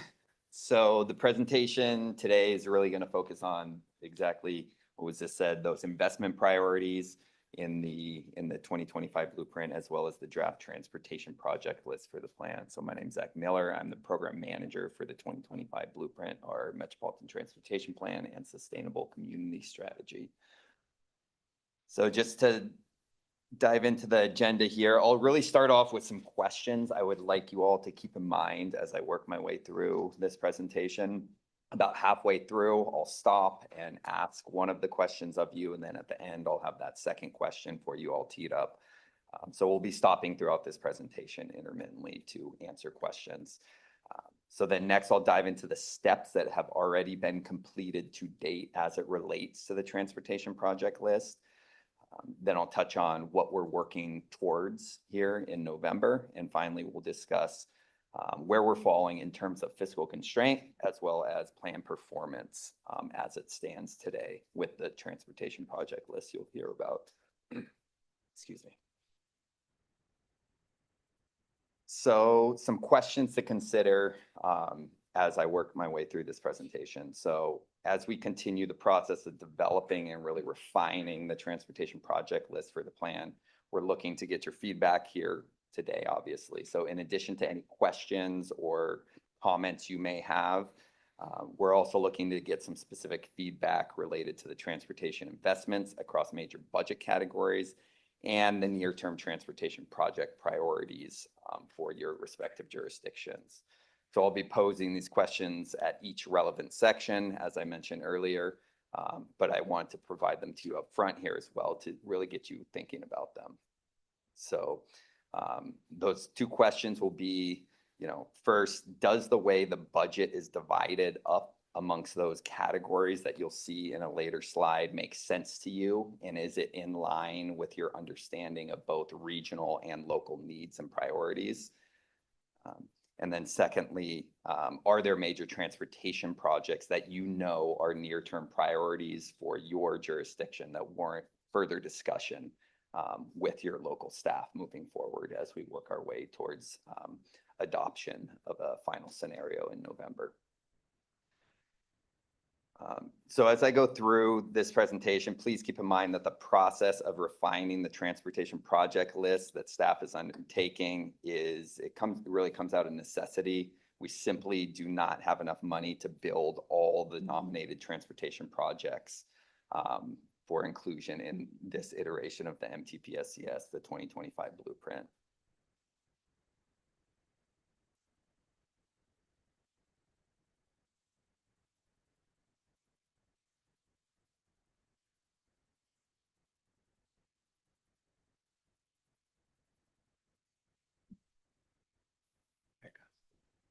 There we go. Okay, so where we've been. So we've gone over these steps a number of times. The slide probably looks very familiar to you all from past presentations, so I'm not going to revisit every single one of these steps. However, the list you see on the screen here shows the process and engagement that has been undertaken to date for the transportation project list and the development of that list. So first and foremost, I'll be outlining later in the presentation the triple bottom line framework of equity, economy, and the environment, along with the policy statements within that framework that have really guided not only the development of the land use assumptions that we talked about back in April and then were adopted in June. But also the transportation project list that we'll be talking about here today. So back in 2022, SACOG staff worked with transportation project sponsors to really review and nominate projects for the region's long-range plan, the 2025 blueprint. And this was really the first step in the process of developing the transportation project list. So next, as part of the development and evaluation of the land use assumptions, you may remember that it was titled the discussion scenario at the time. And you heard this back in April. A scaled back transportation project list was included as part of that presentation. This step was primarily concentrated on ensuring that the land uses included in the discussion scenario were served by adequate transportation infrastructure. So then, while the land use assumptions were being finalized earlier this year, SACOG staff continued to engage with transportation project sponsors across the region in order to really get their comments, their suggested changes to the initial transportation project list that they saw, and that was released in April as part of the discussion scenario.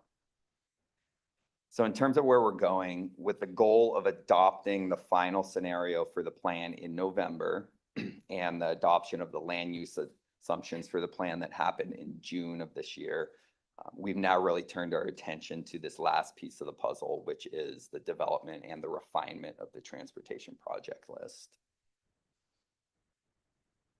So as I mentioned just a minute ago, after the initial call for transportation projects in 2022, earlier this year, we began phase 1 of a more focused transportation project sponsor engagement effort. So this phase of the sponsor engagement was really focused on input and comments on the very first iteration of the transportation project list, that being the discussion scenario. So the next step in the engagement process for the transportation project list is to reach out to those same transportation project sponsors, and that process has really already begun. We distributed the draft transportation project list last week, late last week, to all transportation project sponsors. And we're in the process of scheduling and actually holding meetings. Had one this morning with sponsors, and those will occur over the next 2 weeks.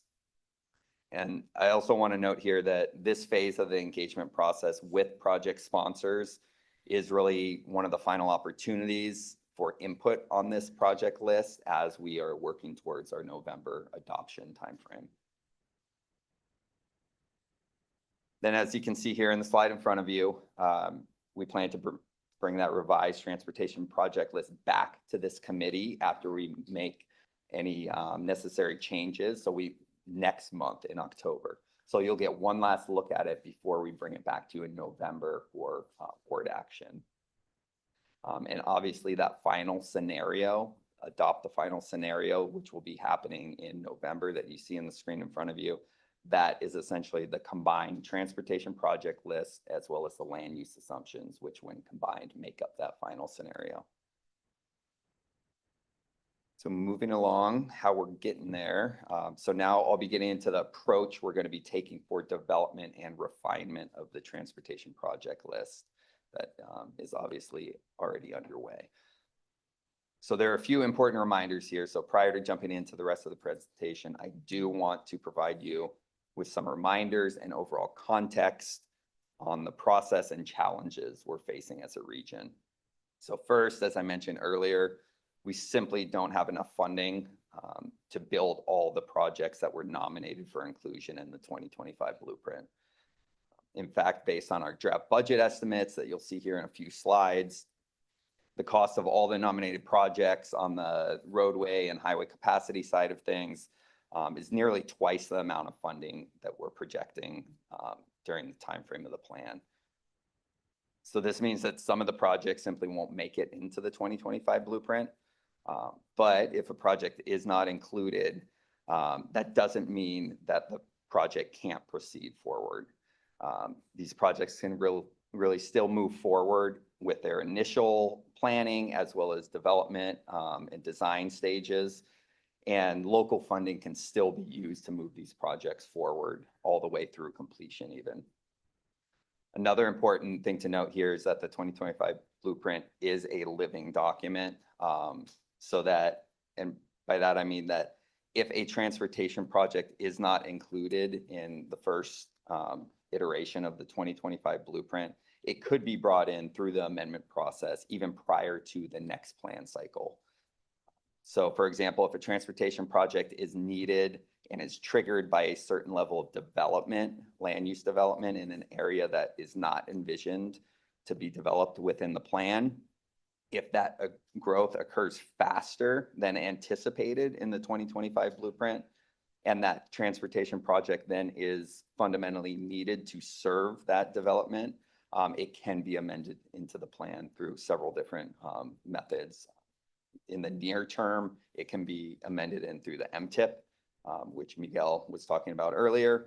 And then also the more long-range projects can be amended into the plan through future MTPSCS cycles. I think it's also important to note here that getting the first 10 years of funding allocation correct is probably the most important part of this plan in terms of the transportation project list. That should really be the focus here in this document, and because it will be updated 3 or 4 times, that being the MTPSCS, so it will be updated 3 or 4 times before some of these later year projects, 2045, 2050 projects come about. And so there will be an opportunity for those later year projects that are a bit further out to get into future plan cycles. And then, of course, we have our policy objectives and the state greenhouse gas target that are key drivers of how we're analyzing and looking at some of these projects for inclusion in the plan.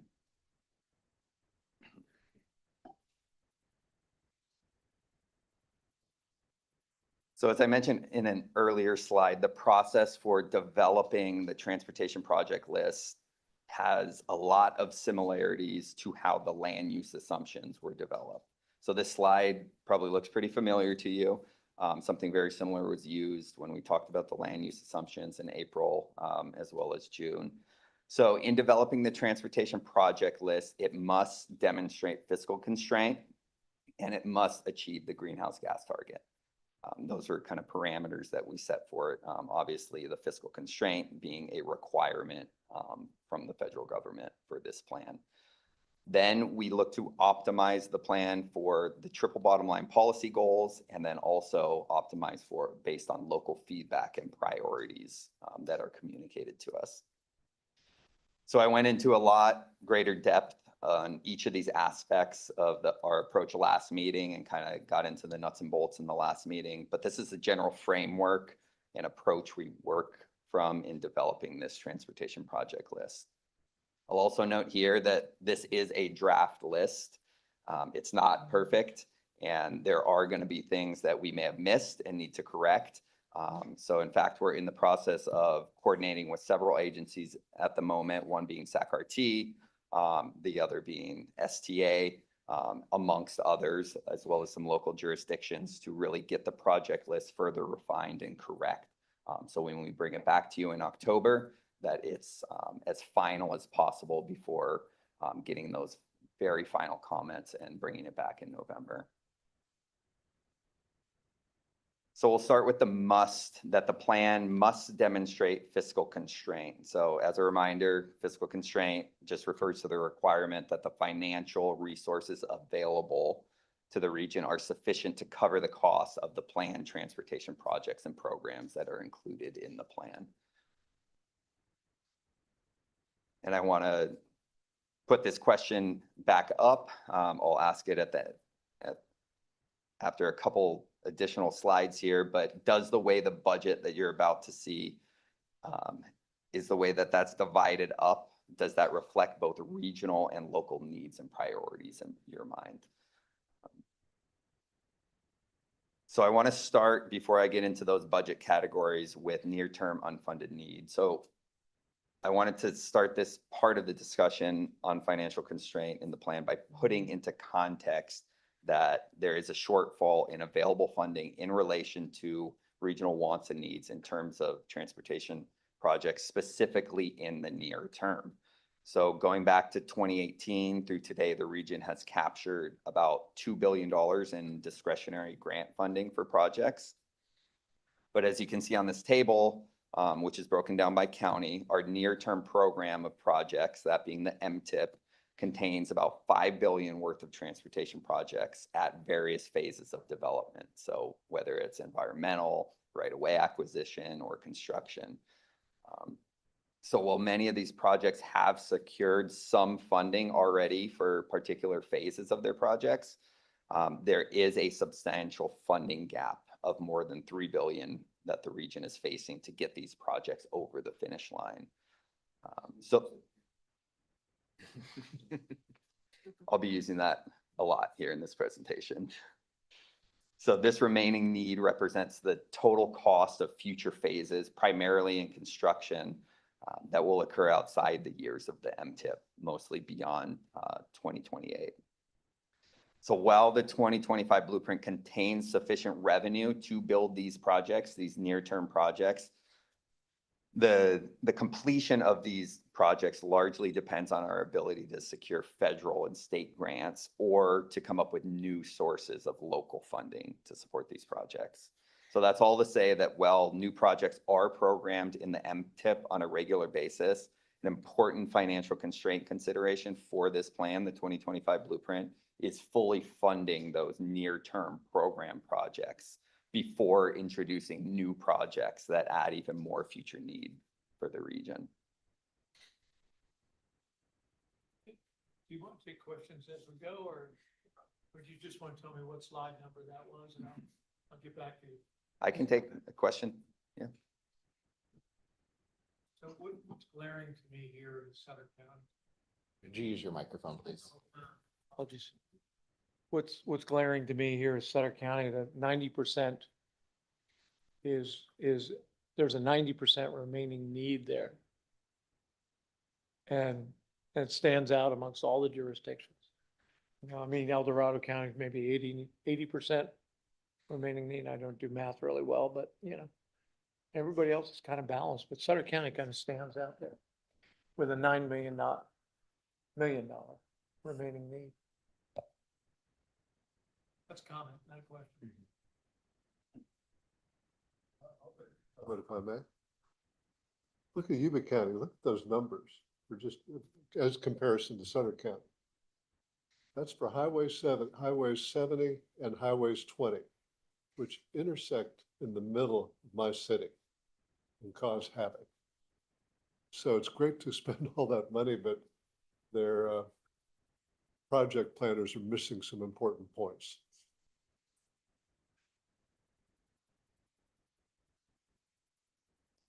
All right, so moving on to the budget categories. So these major project categories you see on the column on the left. So this really compares those 6 major project categories from the adopted plan to preliminary estimates that have been developed for the 2025 blueprint. So first, I really want to highlight the maintenance and rehabilitation, as well as the roadway and highway capacity project categories and the needs or requests that have been communicated to us. So for maintenance and rehab, for that category, there's a need for approximately $21 billion in funding. So the region is currently facing a growing backlog of maintenance and rehabilitation needs, obviously. So the draft 2025 blueprint revenue forecast really aims to slow or reverse this trend by prioritizing some existing as well as new sources of funding to support local maintenance programs. However, even with these funding sources included, the preliminary budget of nearly 14 billion is unlikely to fully meet our needs as a region for the maintenance and rehab of roadways. Similarly, for the road and highway capacity projects, there were over 13 billion worth of projects nominated. So more than 40% of this budget category is comprised of projects that are already moving through various phases of project development today, but still have a large funding gap, as I mentioned in the previous slide. And they need additional funding to cover full construction, as you saw on that previous slide as well. So the plan's draft budget really prioritizes securing sufficient funding to get these projects over the finish line before introducing additional expansion projects. But just as with the maintenance and rehab, you can see here that the need is vastly being outpaced by the revenue, or the need is vastly outpacing the revenue available to fund these projects. I think it's also important to note that while we have some flexibility within the funding sources, for example, the region can choose to put more or less of SACOG's regional grants into maintenance rather than expansion. There are strings attached to a good deal of the funding included in the plan, and this limits our ability to allocate that money to different project categories. And so that's really what you're seeing with the dedicated funding column, as well as that flexible funding column. So as you can see in this table in front of you, there is some flexibility for a certain amount of funding. So that gets to this first question. And I want to pause and ask the question and get responses and feedback as to whether the way the budget categories and that allocation of the budget is divided amongst the categories, if it makes sense to you, and if it reflects both regional and local needs and priorities, in your opinion.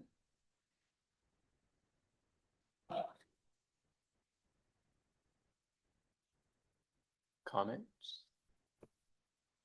Besides, we need more money. I mean, I think that's the obvious thing from this chart. I do have a comment. It's a big picture comment. I'm glad, as you said earlier, this is a living document. I think we all know it can easily be stipulated that the California Air Resources Board, with their greenhouse gas targets, basically rule when it comes to land use planning and transportation planning. It is a touchstone that can't be left untouched, right? Well, after at the last SACOG board meeting, when the gentleman from the State Transportation Authority shared with us that it is the Air Resources Board's target that average annual mileage per driver or whatever, per vehicle, come down from about 9,000 miles to 5,000 miles. That's their target. They've also set 2035 as a target for nothing but electric vehicles being sold in California. Well, physics won't let that happen. And the 5,000 mile target is unthinkable. And these are the same folks who are giving us the greenhouse gas targets. They're there. You have to live with them now. But at some point, there's going to be some pressure on those. So I'm really glad this is a living document, because it will have to adapt to realities. And I think the Resources Board has separated itself from the realities. I went online and looked at the composition of the board and reviewed each of their bios. And they all have a strong environmental bent to the extreme side. And that's fine. Everybody's different and everybody's got their own persuasions, but they're collected there. And we're getting these policies, mandates from them. And you're living within them. I'm not criticizing you at all. You are marching to the orders from on high, and that's your job. But I think, well, I'm very happy to hear it's a living document, because it will have to be flexible as to these mandates going forward.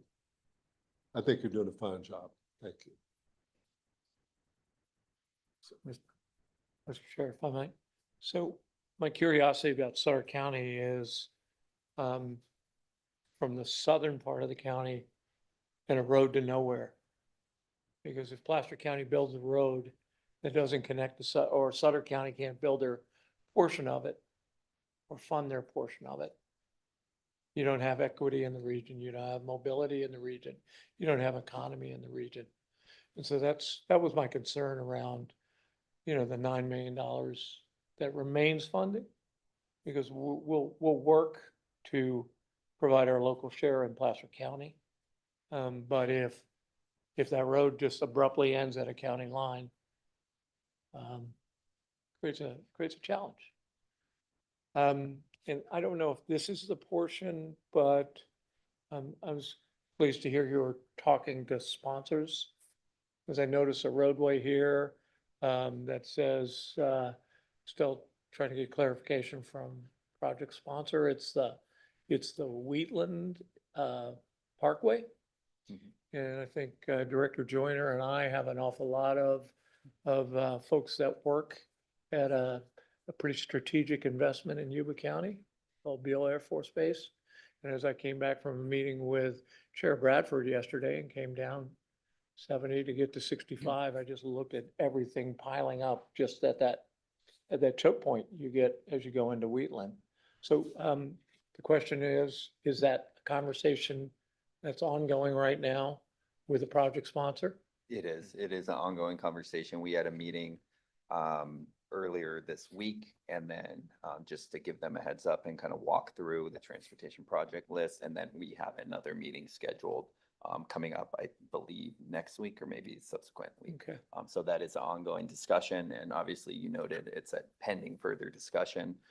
So those are some projects that we're, obviously actively reaching out to, not waiting for the transportation project sponsors to reach out to us on.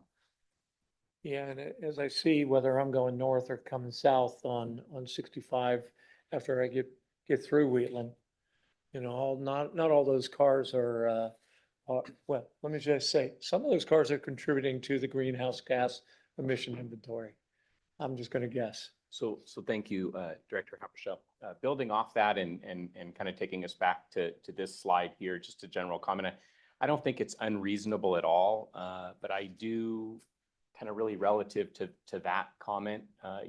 When I was first elected, the biggest thing my constituents, I heard from them was really more in the maintenance and rehabilitation category. Then we had SB1, which certainly hasn't solved the problem by any means. There's still, as you mentioned, a huge backlog of maintenance. But locally, what I hear is far more about highway and road capacity challenges with my jurisdiction instead of maintenance issues. And if you shift more money one way, I mean, I know you're gonna then start hearing on the other side as well, and it's limited buckets.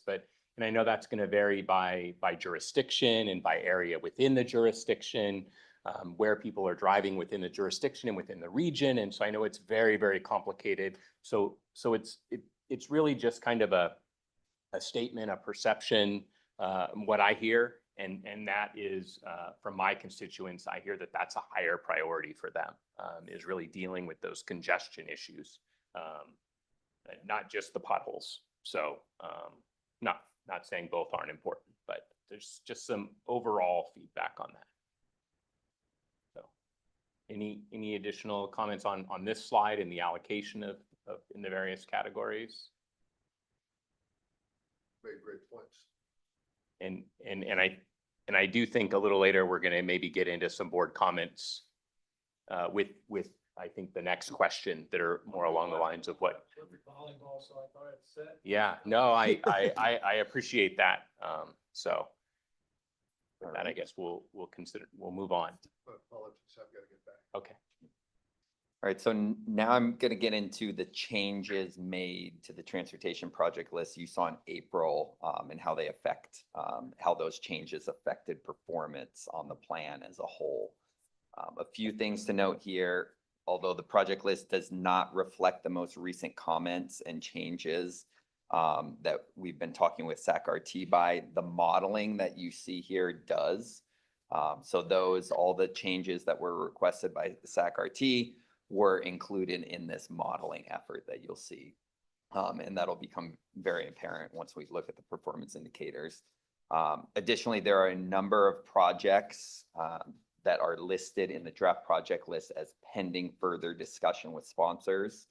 So for the purposes of this modeling, of this iteration, the draft final scenario of the plan, these projects were not included in the modeling.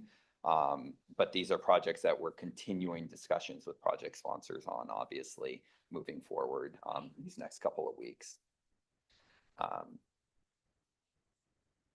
So the question that I'll be asking at the end of this portion of the presentation, are there major projects that you know of that are near-term priorities for your jurisdiction that warrant further discussion with your local staff? So we're really looking for you to flag specific projects that you want us to specifically reach out to local jurisdictions, transportation project sponsors to discuss further for potential incorporation into the plan.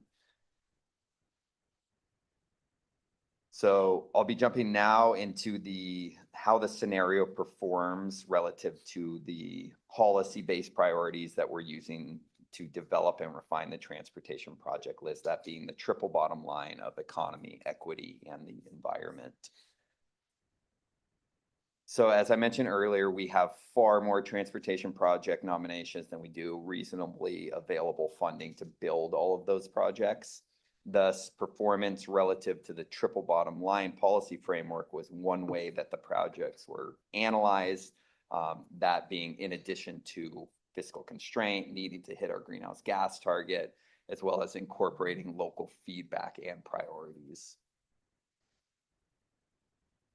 So nested within the triple bottom line are goal statements, which provide additional details of how the 2025 blueprint should support those goals of equity, economy, and the environment.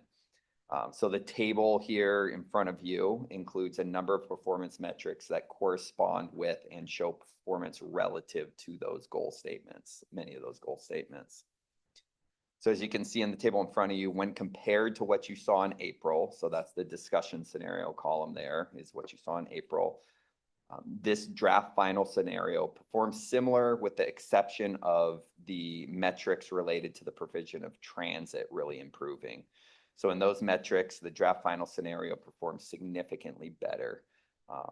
As I mentioned before, these modeling results include all requested changes that SAC-RT got over to us for the draft transportation project list. So as we work through the issue of fiscal constraint with SAC-RT, some of these projects that they submitted may fall off or not be able to be brought in prior to 2050. So some of these transit metrics here may degrade a bit, but generally it is improving with the draft final scenario. Then moving on to the draft final scenario and how it performs relative to achieving the greenhouse gas target. So obviously the draft final scenario, just like the discussion scenario, was developed and predicated on hitting the greenhouse gas target, as well as being consistent with the triple bottom line adopted by the board. So as you can see, as compared to the discussion scenario, the draft final scenario will result in an increase in 1/10 of a percentage point in greenhouse gas emissions. So although this really seems like a small shift in greenhouse gas emissions, this 1/10 of a percent is the amount by which we achieved our greenhouse gas target last MTPSCS cycle. So even though it seems like a relatively small shift, it is meaningful relative to the challenge we have in meeting this greenhouse gas target. So the draft final scenario shows that the region is within approximately 1.15%. It's that amount short of achieving the greenhouse gas reduction target through a combination of location efficient land uses and transportation investments, as well as a handful of other strategies that were discussed with the board in the fall of 2023, as well as earlier this year. So those are included as reduction measures in there as well. So as you can see, we've moved a bit further away from achieving the target as compared to the discussion scenario. And while we're still within striking distance of the target, and we have some additional strategies that we could implement. If the greenhouse gas performance of the plan further degrades, it will be increasingly difficult to hit the target and remain eligible for a lot of that important state transportation funding. So with that in mind, wanted to pull up this question related to whether there are any questions on those slides you just saw on the performance metrics or the greenhouse gas target, and then also to ask if there are major projects that you know of that are near-term priorities for your jurisdiction that warrant further discussion with your local staff. So Zach, I think I'm gonna, before we get into this, because I imagine it might be a lengthy discussion, I do want to remind the board that we do have a hard stop in about 8 minutes. And also we do have one public comment card. So I'm going to take this opportunity to take 2 minutes of public comment, and then we'll return back to finish the board discussion in the last, hopefully, 6 minutes or so. I know we might go over by a few minutes. So, and also if we don't have amount of time to really hash everything out, this is informational. We can certainly talk. We're not making a decision today. We can talk to staff, you know, in coming days and hours, and provide additional feedback. So I just want to remind that as well. So, Mr. Kirkcaldy, are you still here? When would you like to, 2 minutes only, please, since we're such a tight time frame. Hi, my name is Nicholas Kirkcaldy.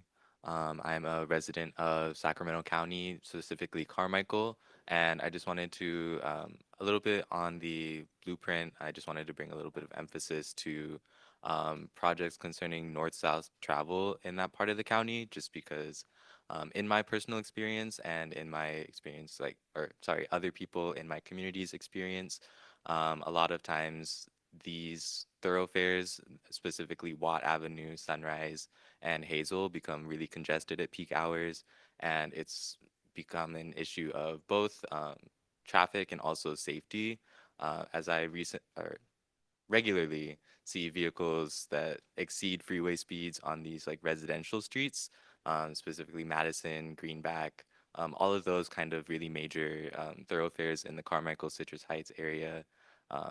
I would just like to kind of bring a little bit more emphasis to the need for high capacity transit solutions, as well as high capacity road improvements on like specifically in this part of the county, and concerning north-south travel, because there are only so few points at which you can cross the river and connect to Highway 50, and there is no direct freeway connection from Roseville, Placer County, and all of those areas into Rancho Cordova, or into Citrus Heights. A lot of that traffic is forced onto primarily residential and community streets, and it leads to a lot of negative externalities. And so I just wanted to kind of bring a little bit more attention to that. Thank you. Thank you. Okay, we'll return it to the board for Zach's question that's up there. No? Okay, come on. I know. No questions, actually. Mostly just a comment. I think we could all sit and bring forward our own lists of projects that aren't included, that we believe personally really need to come forward. But if I have a comfort in this, it's that living document status of this, and the assurance that if conditions on the ground change, the plan can change. And so I'm going to hold my powder and trust that that process will work moving forward, because certainly in South Placer County, conditions will change, and change dramatically. And I suspect in other communities within our area as well. Yeah, I'll just echo those comments and thank staff for your continued conversations with stakeholders related to the Beale Expressway that was brought up earlier. So that's not an additional one that's not here on the list, but it is one I know there's ongoing conversations about, and it is definitely of significant regional importance. So can I jump on that as well? You and I were both present at a tour of Beale, in which the deputy commander of Beale made it clear, it was his question on Coaxed, when are you going to widen Highway 65? What are you going to do about Highway 65? And he was very direct.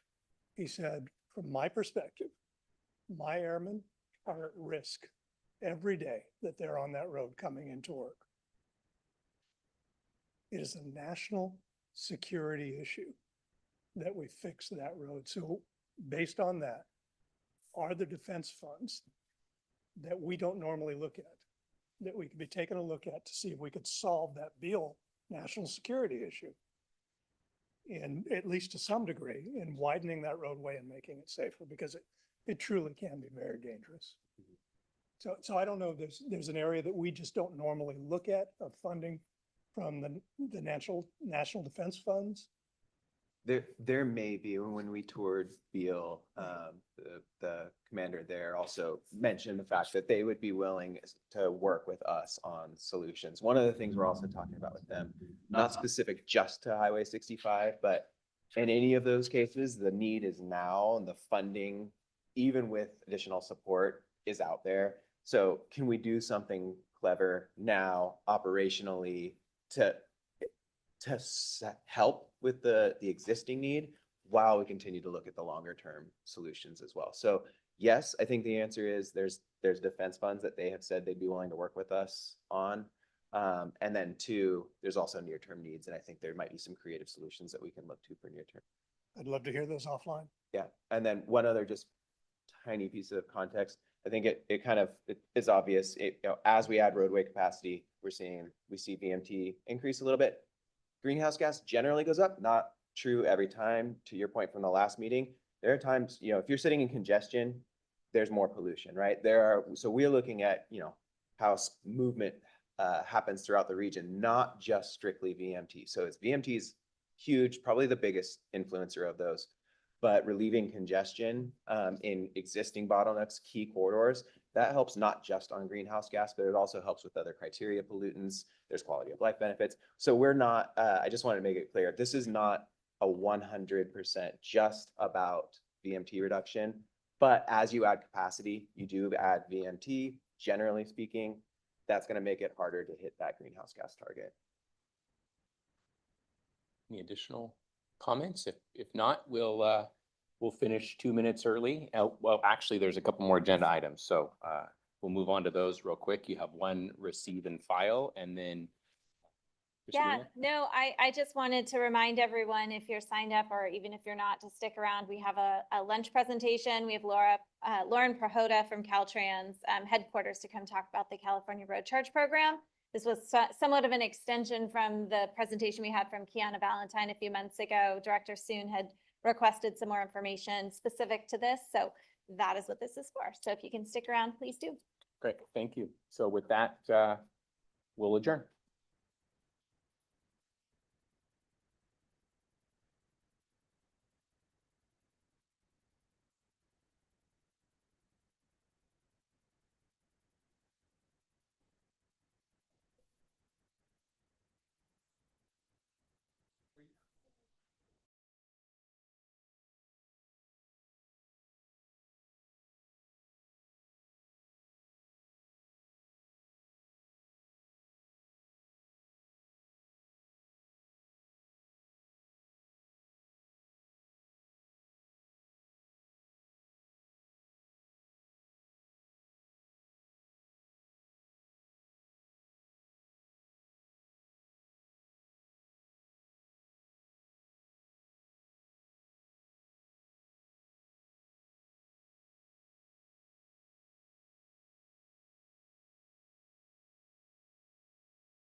Say it again. Ah, I well, I said, it's on the record. So Christine, I'll turn it over to you. Okay, all right. Well, thank you all for attending this afternoon. I guess it is afternoon, it's noon.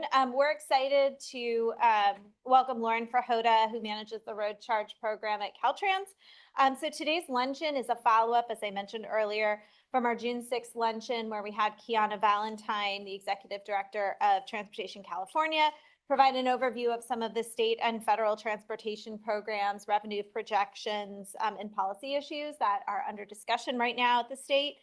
So some directors at that luncheon had expressed interest in continuing conversation on the topic, and specifically the Road Charge program, and inviting Lauren to come and talk with us about the state's work. So California is one of 37 states in the United States that is conducting research and implementing pilot programs to replace the gas tax. Since 2017, Lauren's team at Caltrans has led a series of studies and pilots assessing this transition, including feasibility, user experience, public perception, communication, and technology solutions. Caltrans is currently leading a revenue collection pilot where participants will exchange money for miles traveled, testing the revenue flows and administrative processes. This is an important conversation in the context of the 2025 blueprint, which we just had a good discussion about, as the region and state considers ways to generate revenue to fund the transportation investments in the face of declining fuel-based sources. Your current plan calls for a sustainable replacement of the state's gas tax that considers equity and impact to households around the region. At the same time, the plan acknowledges the critical need for a system that raises sufficient funding to build, maintain, and operate the system in a way that helps us manage congestion and reduce emissions. So I'm going to introduce Lauren and turn it over to her so she can do her presentation. So as I mentioned, Lauren manages the Road Charge program for the California Department of Transportation. Prior to that, she served as Caltrans point person for SB1, California's 2017 gas tax legislation, as well as other key department legislative and regulatory initiatives. She's worked at both the state and federal levels of the government in both legislative and administrative branches, and has spent time in the private and nonprofit sectors as well, and has worked across the issue areas of education, labor market economics, natural resource management, and transportation. She has a master's in public policy from Georgetown University and a bachelor's in political science from Santa Clara University. So welcome, Lauren. Thank you. I'll turn it over to you. Thank you very much. Pleasure to be with y'all this afternoon to talk about some potential policy ideas that the state has been studying. So I know that Kiana would have given you a great overview of the funding issues. I'm gonna go through those really fast. One thing that I always start with is making sure people understand that it's not just one problem we're dealing with. Because as we think as a state about solutions, we need to make sure that we catch all these different angles. So the really easy idea to catch for most people is EVs. As we shift to more EVs, they're not paying the gas tax. But in addition to that, we have the fuel efficiency issue. The gas-powered fleet in itself is more efficient. They're using less gas. That is so fantastic in so many ways. But with buying less gas means you're also paying less in gas tax. Then you have the issue of inflation and the loss of purchase power. We did address that as a state through SB1, where we indexed the gas taxes to inflation. However, at the federal level, because keep in mind there's a federal gas tax as well, that has not been increased since the early 90s. So it's an issue there as well. And as these three issues continue to grow and unfold, what we're seeing is the fourth issue, which is a more and more unfair, uneven tax burden, where some people are paying much more to use the road than other people. So just to give you a sense of where this breakdown is coming from, particularly on the fuel efficiency side, you can see here from this graph, the VMT is still increasing, but the gallons are going down. And so that's kind of where that one issue is illustrated. Kiana would have touched on a recent LAO report that kind of puts some potential numbers to these issues that probably in about 10 years from now, we'll be seeing a $4.4 billion decrease in our transportation funding. And that's for all things. That's the state highways, that's local roads, transit, all the things except high-speed rail. No gas tax goes to high-speed rail. So one thing that the state has been investigating for about 10 years now as a potential replacement is something called a road charge. And the way we're looking at it is this would be a replacement for the gas tax, not on top of. Looking at 1 per mile rate for all passenger vehicles, might be a little bit different in the commercial vehicle space. We're just looking at revenue neutral, not necessarily a tax increase. We're just trying to understand the mechanism rather than the amount, because we're trying to stabilize the funding, the existing funding. We're not necessarily looking at changing how the funding is spent. That funding is currently being spent. You guys are all relying on it in your neck of the woods. We want to make sure that everyone who's currently receiving funding continues to receive that funding. Each of those points are policy decisions. The legislature could take a different approach to them, but this is how we've kind of structured the research as we try to understand how this mechanism works. So I want to talk just briefly about some different terms we're using in the state, road charge and pricing, because our regions are also struggling with revenue and trying to reach some very important and ambitious goals that have been set by the California Air Resources Board. So on the state side, we look at road charge. Road charge is for revenue. Again, a replacement for the gas tax. One rate, not trying to change people's behavior. We're really focused on that revenue piece. The pricing side is where we partner with our regions as more of a traffic management tool, trying to reduce VMT, congestion, all of those critical things. It would be a new funding stream on the regional side. So you have that potential there to reinvest. It usually varies by the time of day, because again, you're trying to manage that behavior. And it can increase your revenue or even fund new programs. The goal with pricing really is to reduce traffic in VMT. And again, the statewide program is all about revenue. So these partner together as we look at the many critical things we need to achieve as a state.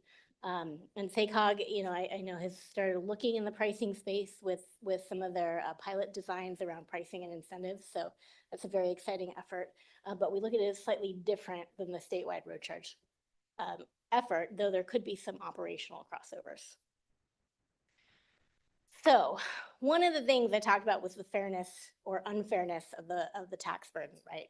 So this is an example of some typical cars in different efficiency range, what they're paying in any given month for 1,000 miles of driving. You can see it's not the same. And what our research has shown is that the folks who tend to have low efficiency vehicles are in disadvantaged communities and in rural communities. And so they're paying more than their fair share than their urban counterparts and those who can afford greater fuel efficient vehicles. So the idea with switching to road charge with the 1 rate is that brings it back into balance so that people are paying the same to use the road. So on the efficient end, you're going to see people paying more, contributing more to road maintenance because they're not doing it as much right now. On the low efficient side, you are going to see people paying a little bit less because they're paying more of their fair share right now. So as was mentioned, many states are looking at this because many states have this problem. We are a part of a research consortium called Rec America that is 20 states that's looking into this issue. There's another whole consortium on the East Coast as well. You have 3 states, Oregon, Utah, and Virginia, that have started operational voluntary road charge pilot programs. And last summer, the state of Hawaii passed the first mandatory road use charge bill.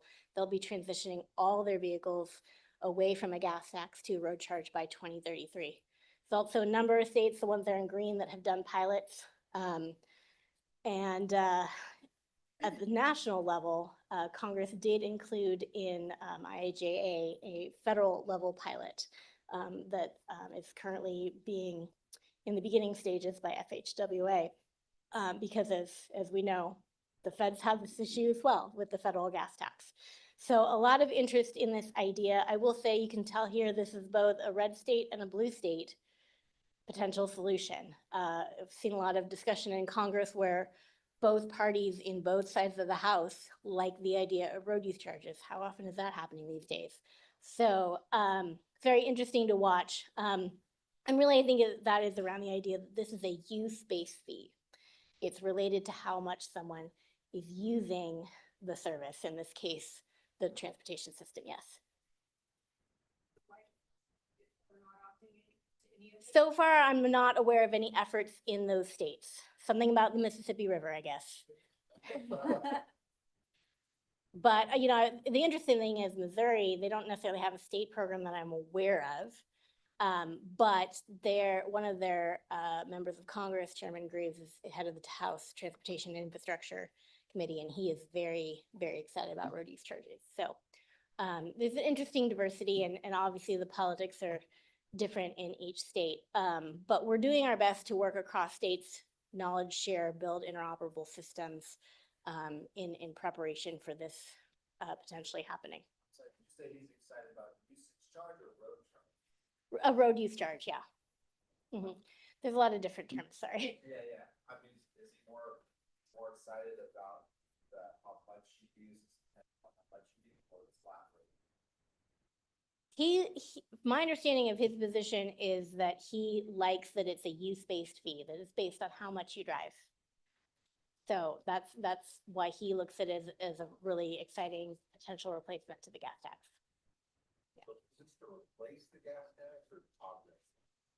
We have been looking at it as a replacement. I think that's the way the feds are looking at it as well, and most states look at it as a replacement. However, that is a policy decision the legislature could choose to. Flip a switch and say, okay, no more gas tax. You could do that. You could just put a sunset date in statute for the gas tax, that kind of thing. Other people also look at maybe adding this in only for electric vehicles and keeping the gas tax in place for gas-powered vehicles. Now, that solves the EV problem, but that doesn't necessarily solve the fuel efficiency problem. But, you know, those are the different trade-offs that are out there to consider. So feel free to jump in with questions as I go through, whatever is most helpful. It says commercial. Yes, there are a couple states, Indiana and Connecticut, that have only passed road use charges for commercial vehicles or trucks.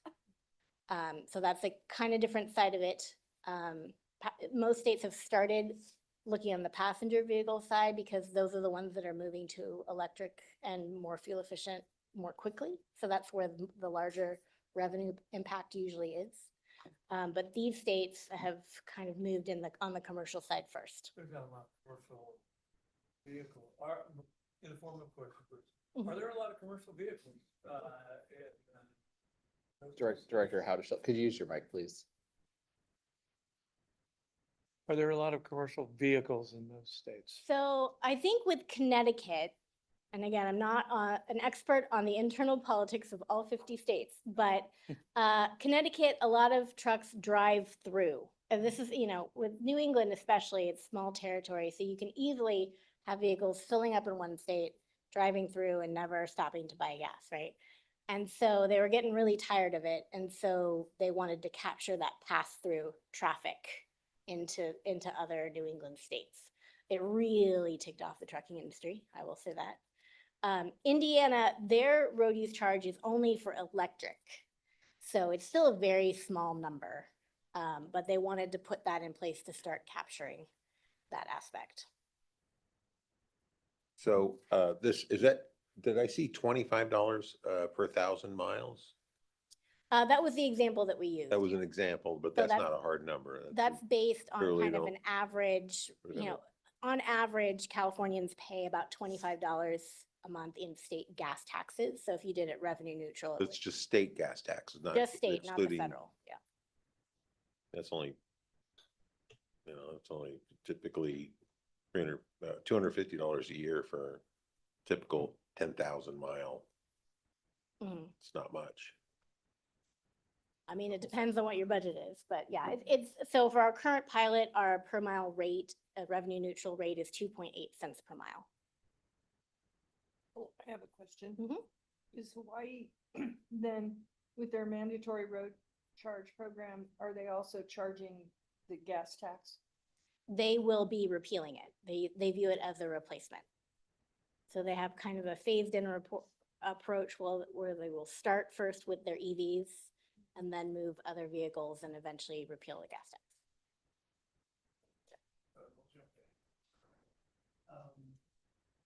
So with your 1 minute plan. Mike, please. You said you're not trying to penalize anyone, but it does penalize the more rural areas of our communities. They drive more. That doesn't mean they drive for longer periods of time. They drive more miles. They drive So more miles, but we have an urban environment where they may be on the roadway much longer periods of time. And you are not adjusting for that, to the best of my knowledge. So no, but it's very important to understand the impact to those communities, which is why we've done research on the impact to rural drivers and the impact to super commuters specifically.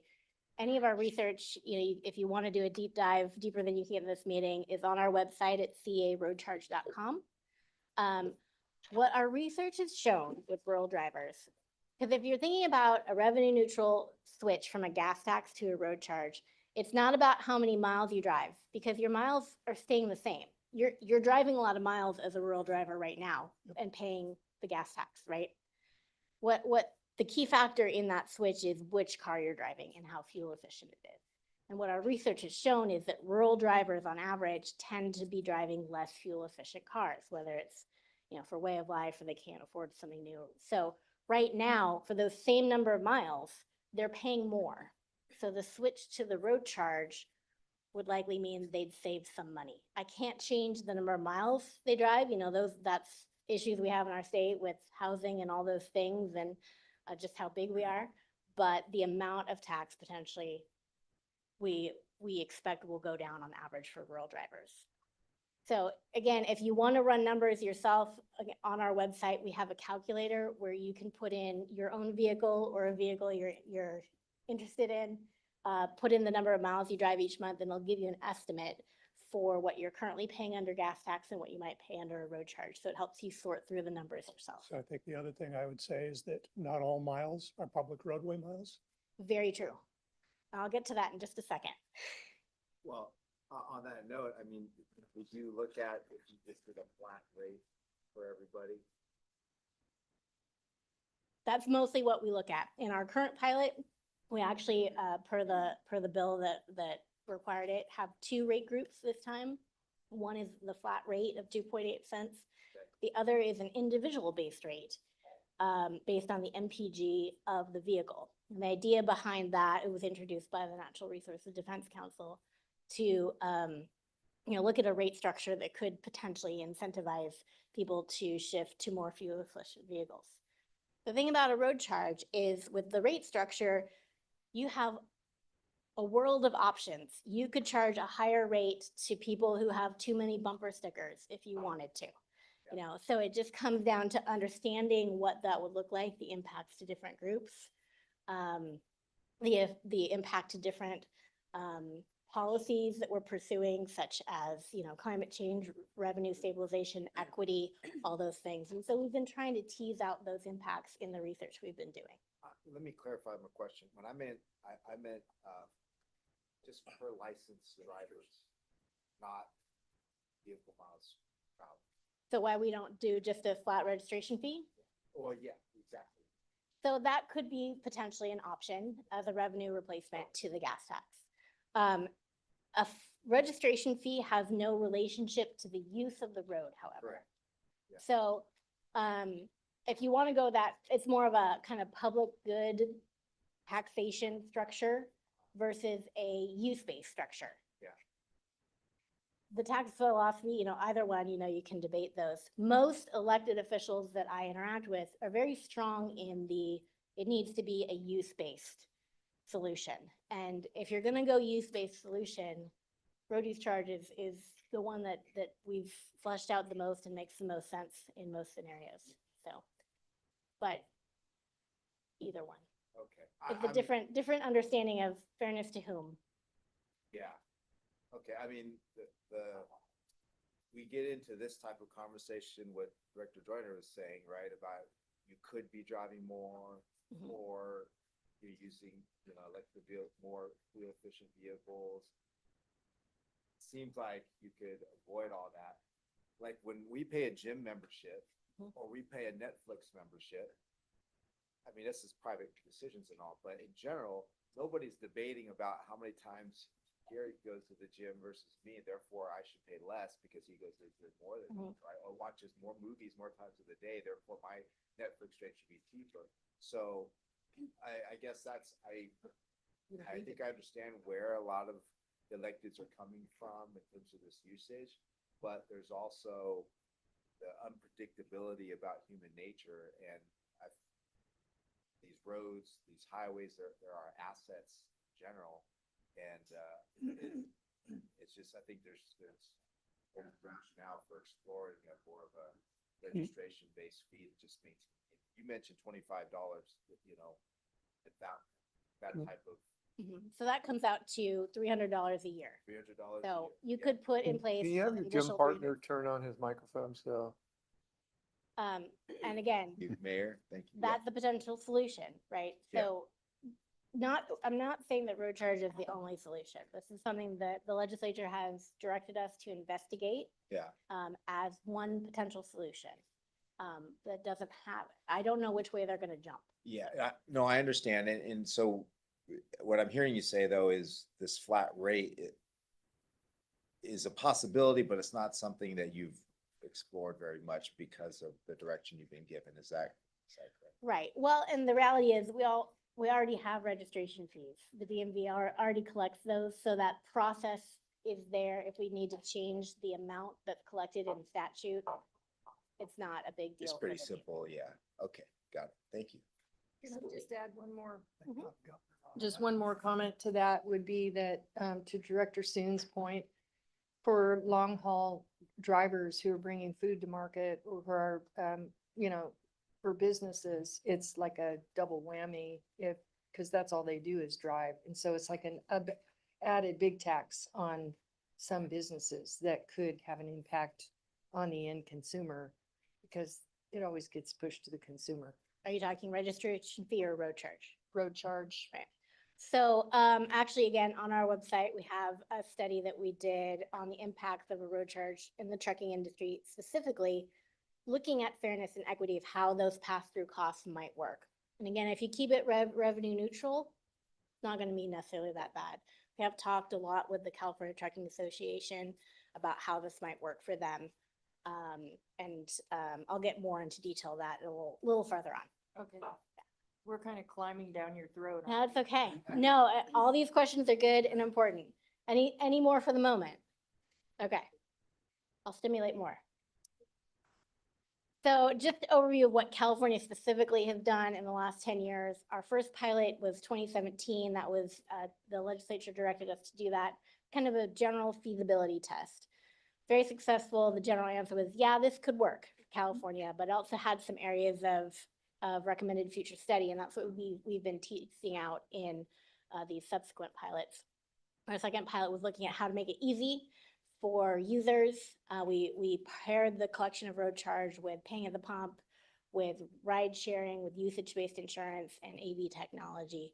And one of the key takeaways from that pilot was really anytime we can build off of an existing business model or government process, it's really a win. Keeps administrative costs down. It makes it easier for the user, and it's usually a good market opportunity for that business, so they're interested as well.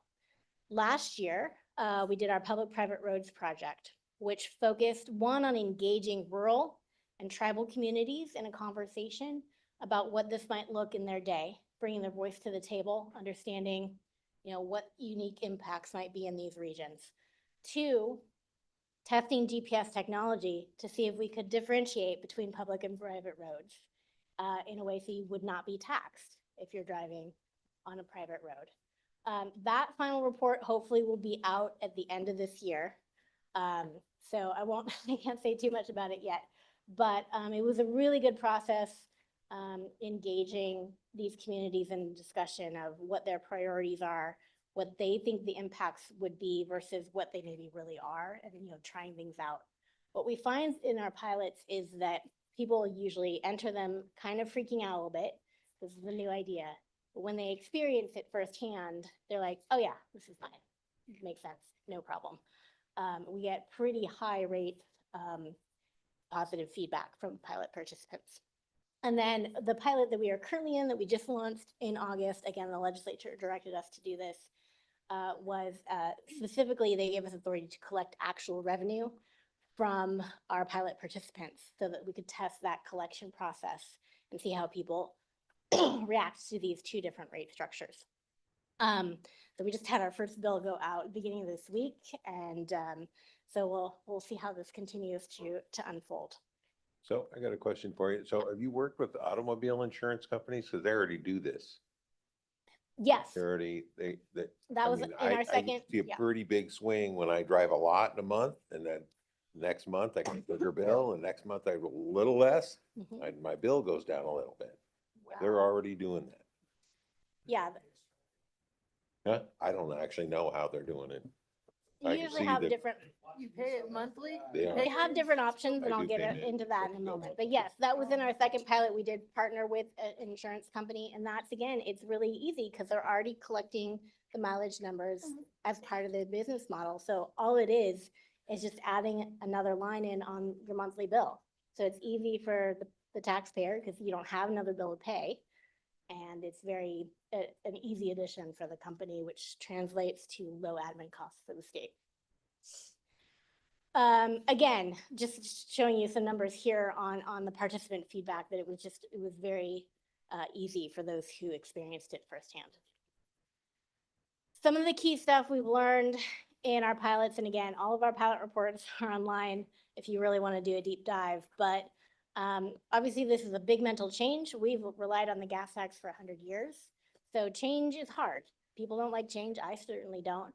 But with some education about why a change is needed, about the problems with the gas tax, we have a positive path in explaining this. One of the key things that really resonates with people is that everyone should pay their fair share in maintaining our roads. A key element, again, that we've learned through our research, that the tax burden usually decreases for rural drivers and for those in low-income communities, which is good. Very important to the public that commercial vehicles should be part of this solution. They view those terrible trucks tearing up our road. They don't usually associate that with the shopping they did on Amazon the night before, but, trying to have that conversation in a complete solution. So part of the sales part of this is going to be, when you talk about cities that have major thoroughfares pass-throughs, for example, where we have a lot of people traveling through our city, but we really don't get gas tax unless they gas up in Citrus Heights or they gas up somewhere. That's about the only place we'd really get the gas tax money. Certainly we would get the SB1 funding. There's a share of that. How would this, again, going to the sales piece of this, how do we determine where those roads, where those miles will be attributed, and how do we get those to the municipalities that are impacted the most by those? I can see All right. I'm way ahead of you. You ready for a deep dive into transportation funding in California? It's super fun. So the question you're kind of getting at is, where are the miles driven? And should the money go to specifically where those miles are driven? Different communities have different feelings on this. So road charge, definitely you can have options where your location is shared. I'm going to get into that in a little minute. But in terms of where the money goes, so the formulas for how gas tax money is distributed are in statute. Some goes to state, some goes to locals. The local funding formulas are based on population and miles of road. There's currently no element in that funding formula for the number of miles driven in your community. There are some areas of the state, such as like Yosemite, which, gets tons and tons of visitors, but the population is low. And so they have high wear on some of their roads, but low amount of funding. Would love to see that formula changed. Potentially, road use charge could give some data to that if people wanted to change that equation. I'm not here to advocate for or against. It would require, though, a change in state statute to incorporate that factor. So as we've talked with a lot of different communities, trucking, rural areas, tribes, those kind of groups, a lot of them have a preference for, let's just implement a road use charge for EVs only. Let's keep the gas tax in place for gas-powered vehicles because we're familiar with that. But yeah, we want EVs to pay their fair share, so let's start this program for EVs. So that's been some interesting feedback. Again, building on existing models and having a lot of options for individual control over data in terms of privacy concerns. So the way that you report your data for a road use charge, we envision a system that has options, lots of options, very low tech options to very high tech options. And one of the primary reasons for this is protecting people's privacy and ownership of their data. So in our society, we're constantly facing that trade-off over our data between privacy and efficiency. And each individual has their own comfort level. So we want to make sure that people have options so that they are controlling how much data is shared and not the government making that decision for them. So the low-tech options could be something like going to a Jiffy Lube, having someone read your odometer, you're done, you know. On the high-tech end, you know, most vehicles coming off the line these days have in-vehicle telematics and they're collecting tons and tons of data, and you know, Tesla manages that information for you through an app and everything. You could report it through that. Some people love that you can track location specific through that. If you want to differentiate between when you're not driving on a public road, then you need to choose that kind of option and potentially save some money and taxes that way. But if you don't like that idea of sharing your location, you do not have to. You do not, there's no requirement for location to be shared for a road use program. We're trying to leave that decision in the hands of the individual and what's most comfortable for them. So we released a report this July that the legislature had directed us to do that kind of outlines the potential administrative structure for what a road charge program could look like in California. And really, again, what we were trying to do with this system as we talked internally in the administration was to really keep administrative costs as low as we could and use existing processes to make it easy for the public. So what we're envisioning for a passenger vehicle road charge system is that the DMV would be an oversight agency for what we would call third-party commercial account managers. So these businesses could be something like a tolling agency, it could be usage-based insurance, ride sharing, anything that has an account management aspect that can be paired with mileage reporting. And the idea is kind of like you use something like H&R Block when you're calculating and reporting your income taxes. It's a service that helps you define the tax owed and submit it to the government, but it's not the government itself. The reasons for doing this are, one, keeping administrative costs down. Two, people tend to trust their data to private entities more than the government. So it's a bit more of separation and, again, privacy and managing that. And three, just we want to make sure we have a structure that adapts to future technologies.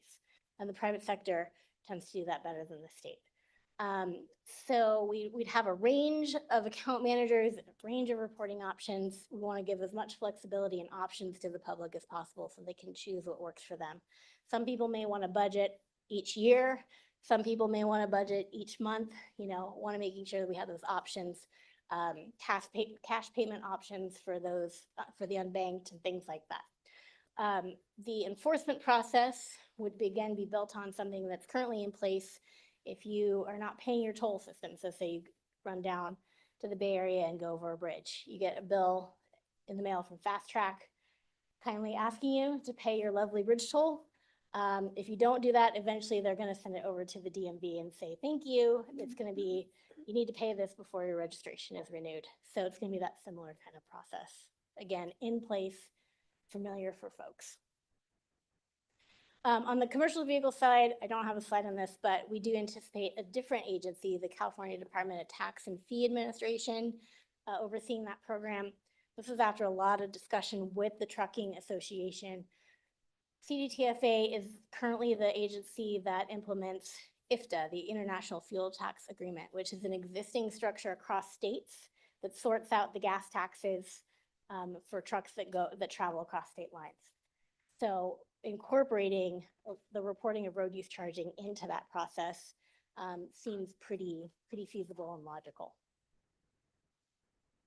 Oh, that's it. So any more questions? I have of 4 people we- slides after that slide. I do have some And- extra and- slides and in the there. cake slide. There's a slide with cake on it. Yeah, there's a slide with cake on it.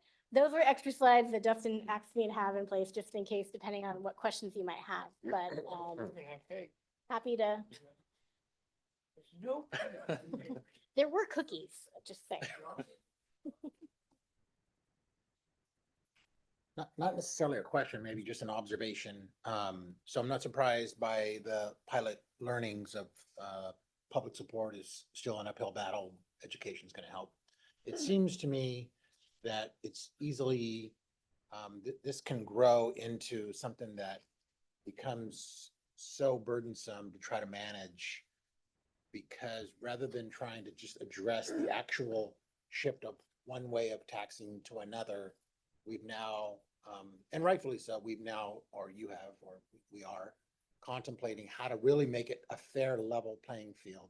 And it's not today. It's not a fair level playing field today, as you demonstrated. And the likelihood of being able to transition into a space where it's perfect is not probably going to happen either. It's an observation. It just seems like when we talk about the equity piece, we are still in the midst of shifting how people move around. And that's going to change probably many times even before we ever implement something. So that's just my observation. The notion of having, at least at the moment, DMV being a part of managing it just sort of probably further complicates or creates additional mistrust from the public. I'm not surprised by that. And then I guess my last comment is, it seems as though, at least at the moment, the way we do it with every time you go to the pump, it's less apparent that it's just this big, huge cost where people get frustrated and pissed off about it.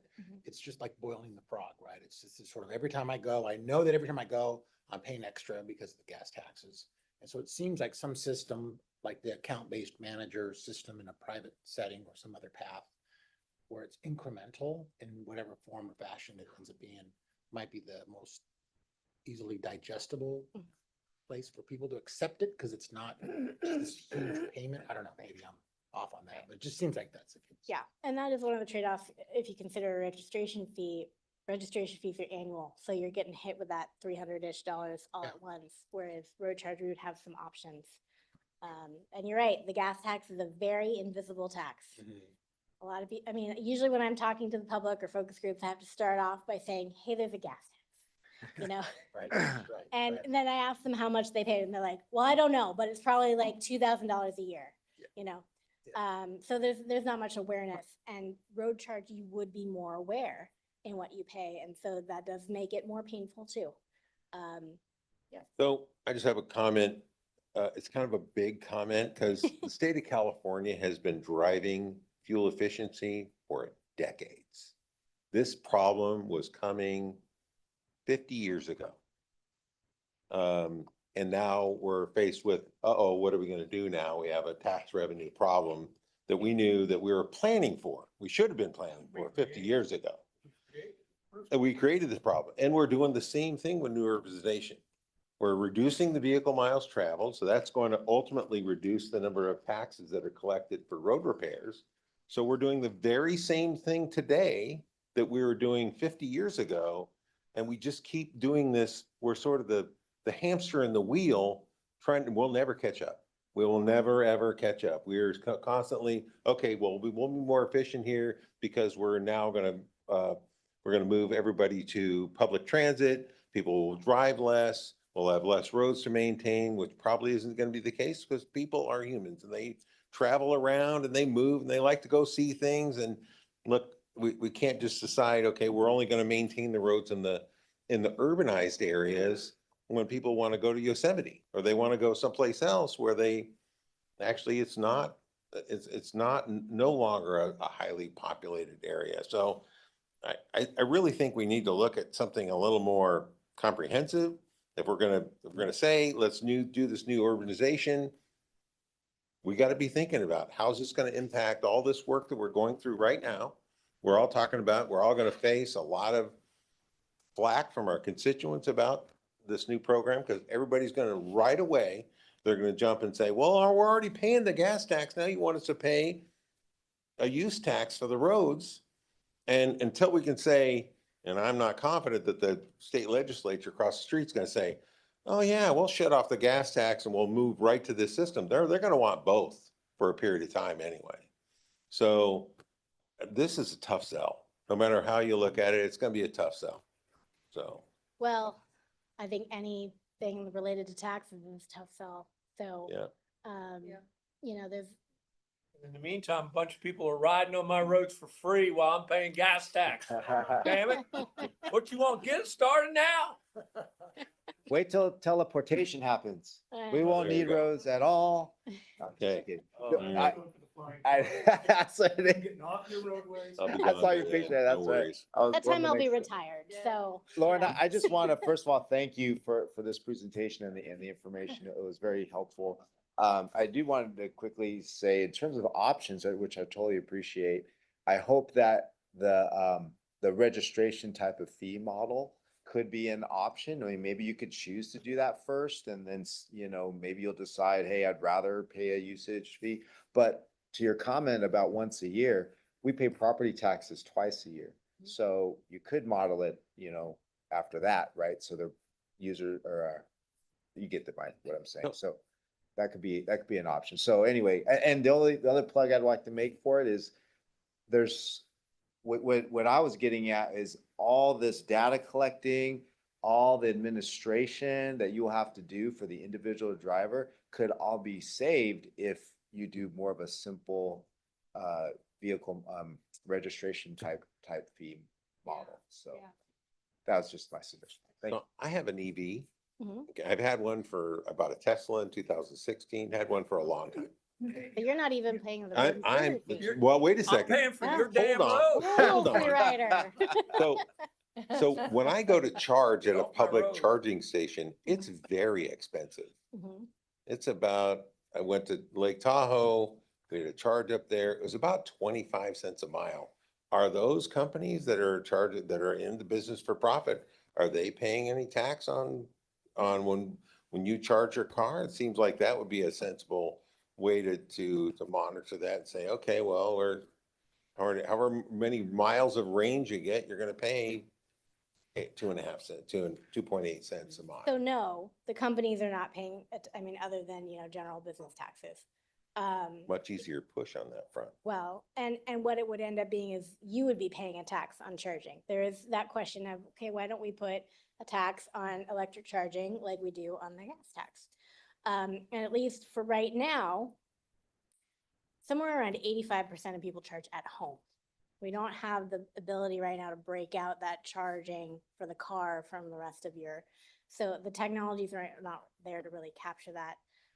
So the 85% leakage, pretty high rate. So probably don't want to think about that right now. We did test paying a road use charge at charging stations in our second pilot and found, you know, we could process the billing through that if we needed to.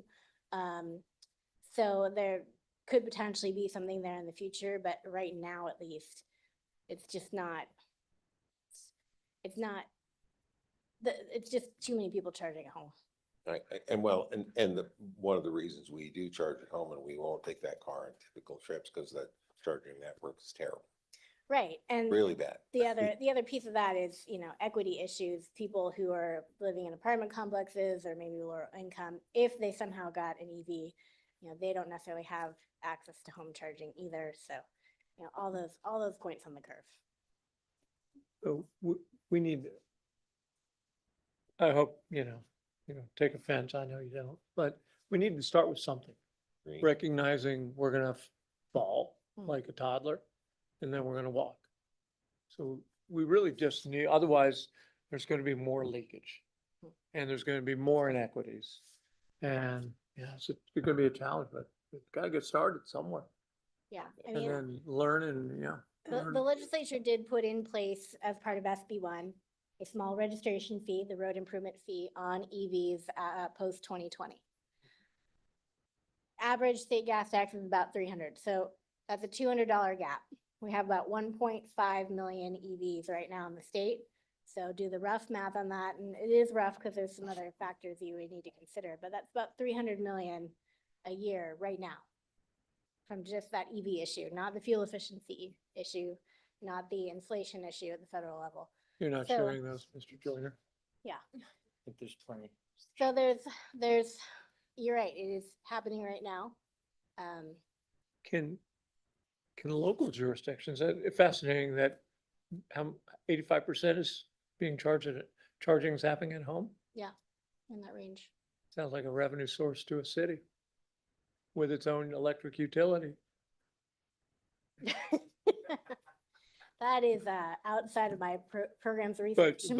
but the question is this just a purview of the state? I mean, So revenue is not just the purview of the state. I think for statewide revenue sources like the gas tax is, that's where we're looking at this as potential replacement. But certainly regions have their own potential revenue as well. I mean, self-help counties, of course, pass their own measures for transportation. You have, other things for other purposes. Several of the regions are looking at, in addition to pricing, maybe a local area road use charge on top of the state as their own revenue source.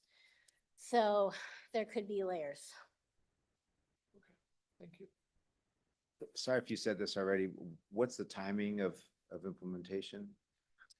Excellent question. So I can give you a couple of pieces. I can't give you an exact answer because I am not in control of the world. So in terms of the state's research effort, we anticipate that we'll be wrapping up what we wanted to look into with this current pilot in that timeframe, sometime beginning of next year. That doesn't mean that there are no other questions, but there's only so much you can do in a pilot stage and research state before implementation. There'll still be things you would need to solve during implementation, but there's so many different ways this could be structured until you know what the legislature decides on. There's just a diminishing return in terms of the research, right? So our research next year becomes a legislative question. That's really where I can't give you a timeline. Should a bill be passed, we expect if we do a road charge system in California that transitions all vehicles, so that's 30 million passenger vehicles, another 3-ish million commercial vehicles. Very large and complex state. So we anticipate that the legislature would not want to just flip a switch and switch everyone overnight. In fact, we want to do a phased period. Need some initial implementation time for state agencies to get up to speed. That we anticipate could happen over a 10 to 12 year period after a bill is passed. If you did something, a subset, say like an EV only system, that might be a shorter time frame. And we anticipate that if at least EVs are transitioned before that 2035 date of the governor's executive order that bans the sale of gas-powered vehicles, that we shouldn't see any long-term impacts to revenue. Those are the pieces I can give you of the timeline. I don't know how they fit together. Big piece in the middle is if the legislature would want to discuss and how long they would discuss it. I never try to predict the legislature. Sure. But there's no, I mean, obviously, the anticipation of decreasing revenues, you don't have a catastrophic date in terms of, hey, we need to have some replacement by, otherwise our roads will be in horrible shape. It's hard to predict. Okay. So again, the LAO came out with a report in December giving their take on it. There's some other things out there, but it really, a big piece of that prediction is consumer choice. It's very hard to predict what consumers want to buy, and particularly in terms of the shift to EVs. So that's a big factor. What's happening right now is currently our revenue is still increasing because that inflation increase that we put in place with SB1 is still large enough going up that it's masking the downward effects of the EV and the greater fuel efficiency. So the question is, at what point will that not be enough anymore? But it also means that, you know, we could be having more revenue right now too, because the inflation increase wasn't meant to fix the EV issue. It was meant to fix the inflation issue, right? So it's a tough, I don't know. You know, there's a lot of good educated guesses out there. But I think, you know, as we get into the 2030s, that's when a lot of models start to see that. And again, keeping in mind the implementation time for a program like this, you know, you want to think about those moving pieces. Perfect. Thank you. Any other questions? Well, you dropped something in the middle of there talking about how people complain about how much they're paying in gas tax. And so I just did a rough calculation. If the California state gas tax is 90 cents a gallon and you have a 20-gallon tank and you fill up 52 times a year, you're paying $936 a year. Or six and a quarter, and if you drive 15,000 miles, you're paying 6.25 cents a mile. Wow. That doesn't seem very high to me. I think I'm using the roads a lot more. Well, currently the state gas tax is about 60 cents a mile. So revenue neutral-ish rate, again, it's about 2.8 cents per mile. Again, just for the state piece, that does include the federal piece, but it is adjusted for inflation every July 1. $936 doesn't seem like a lot for all, you know, compared to Well, what we saw in the billions of dollars of roadway. Compared to how much you spend on Starbucks. You know, how much you spend for your other utilities, you know, how much are you getting out of your transportation system? And that's one of the things to talk about, I think, with the public as well, the value of their transportation system. It's one of those things that's invisible that we take for granted until it goes wrong. But it underlies everything that we do. Well, I gotta get on the road. Yeah, I saw all of us too. Thank you very much. Oh, sorry, Sue, one more. There's one comeback that I get from my constituents, which is that they live in rural neighborhoods where the roads are, you know, 28 PCI and there's big potholes and they never get fixed. And so they feel like they're paying the tax, but they're not getting the benefit. And that is a rub. That, you know, that's hard to know how to speak to, hard to respond to that. And that could be a piece of the discussion. As you may be aware, the CTC is currently developing a report as required by SB 1121, assessing the needs of the system. That includes rural roads, local roads, as well as state. And there's a gap. This was clear when we went through the SB1. You know, it was a $5.7 billion a year gap for state highways and $7.8 billion a year for local roads. SB1 only filled half of that gap. So, you know, that is still there. Our system is so loved. So many people drive on it. The VMT that we have in California, easily 4 times compared to a similar state like Texas. So when you have that level of wear, that increases the needs and, you know, a lot of times the revenue that we have isn't necessarily meeting it. So again, with the legislature who has the power of the purse, that may be part of the discussion, that they don't want to go revenue neutral. So the other concern is when SB1 passed, it seemed like the cost went up exponentially to repair roads. There's a correlation there that says, okay, well, the contractors are saying now there's tons of money, so let's hike up our rates. And Well, I don't think that was specifically caused by SB1. The construction price index, if you look at it over time, is always much higher than just the normal CPI. It increases at a much faster rate. That's true not just in California. So yes, every year we go through, even with our CPI adjustment, the dollar doesn't go as far. Can I just say also that The road situation is compounded by deferred maintenance on Mhm. the electric, gas, oil. I mean, a lot of underground water, deferred maintenance, and that is complicated because if it's not fixed at the same time, the fix isn't as good as it could have been. It's too bad that, there are so many things that really should be of top priority. They're not very sexy, but they should be the top priority and they don't always get prioritized. I agree. Infrastructure is where government shines, in my opinion. So, Director Schaefer maybe triggered a thought in my mind. Is there opportunities for public-private partnerships? In other words, can Supervisor Frost have a company that comes out and fills potholes?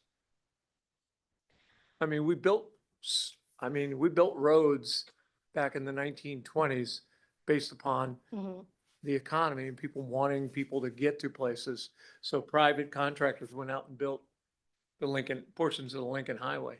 so in terms of building construction, Caltrans at least used to have P3 authority that expired, I want to say in 2016. So that would have to be reauthorized. At the local level, I don't think it quite exists right now either. In terms of ongoing maintenance, trying to think that through. I don't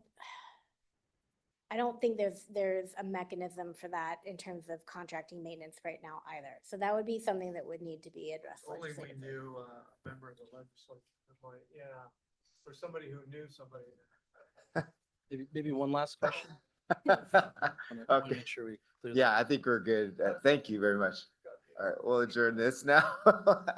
Any last That's, question? that's your cue. Yeah, that's my key. My gavel's over there, but okay. Thanks, everybody, for joining, participating. Yeah, thanks, everyone. Appreciate you coming. We're gonna start to look at ways we can incorporate this into our blueprint. We're gonna stay engaged with the TAC however we can, continue to support our partners through the pilot that we just did on pricing, which is different than this. But, if you have any more questions as you stew on this in your car ride home, feel free to reach out, and we'd be happy to get you more information. But appreciate your time. I'm glad this was a good discussion. And also, if you want to have more discussion about this in your communities, I'm always happy to. I did a huge tour of Board of Supervisors last year. It was great fun in all of our rural counties, talking about taxes. It was wonderful. So Great. always happy to come and talk and answer questions. Thank you very much. Mhm. Very informative. Have a good afternoon, everybody.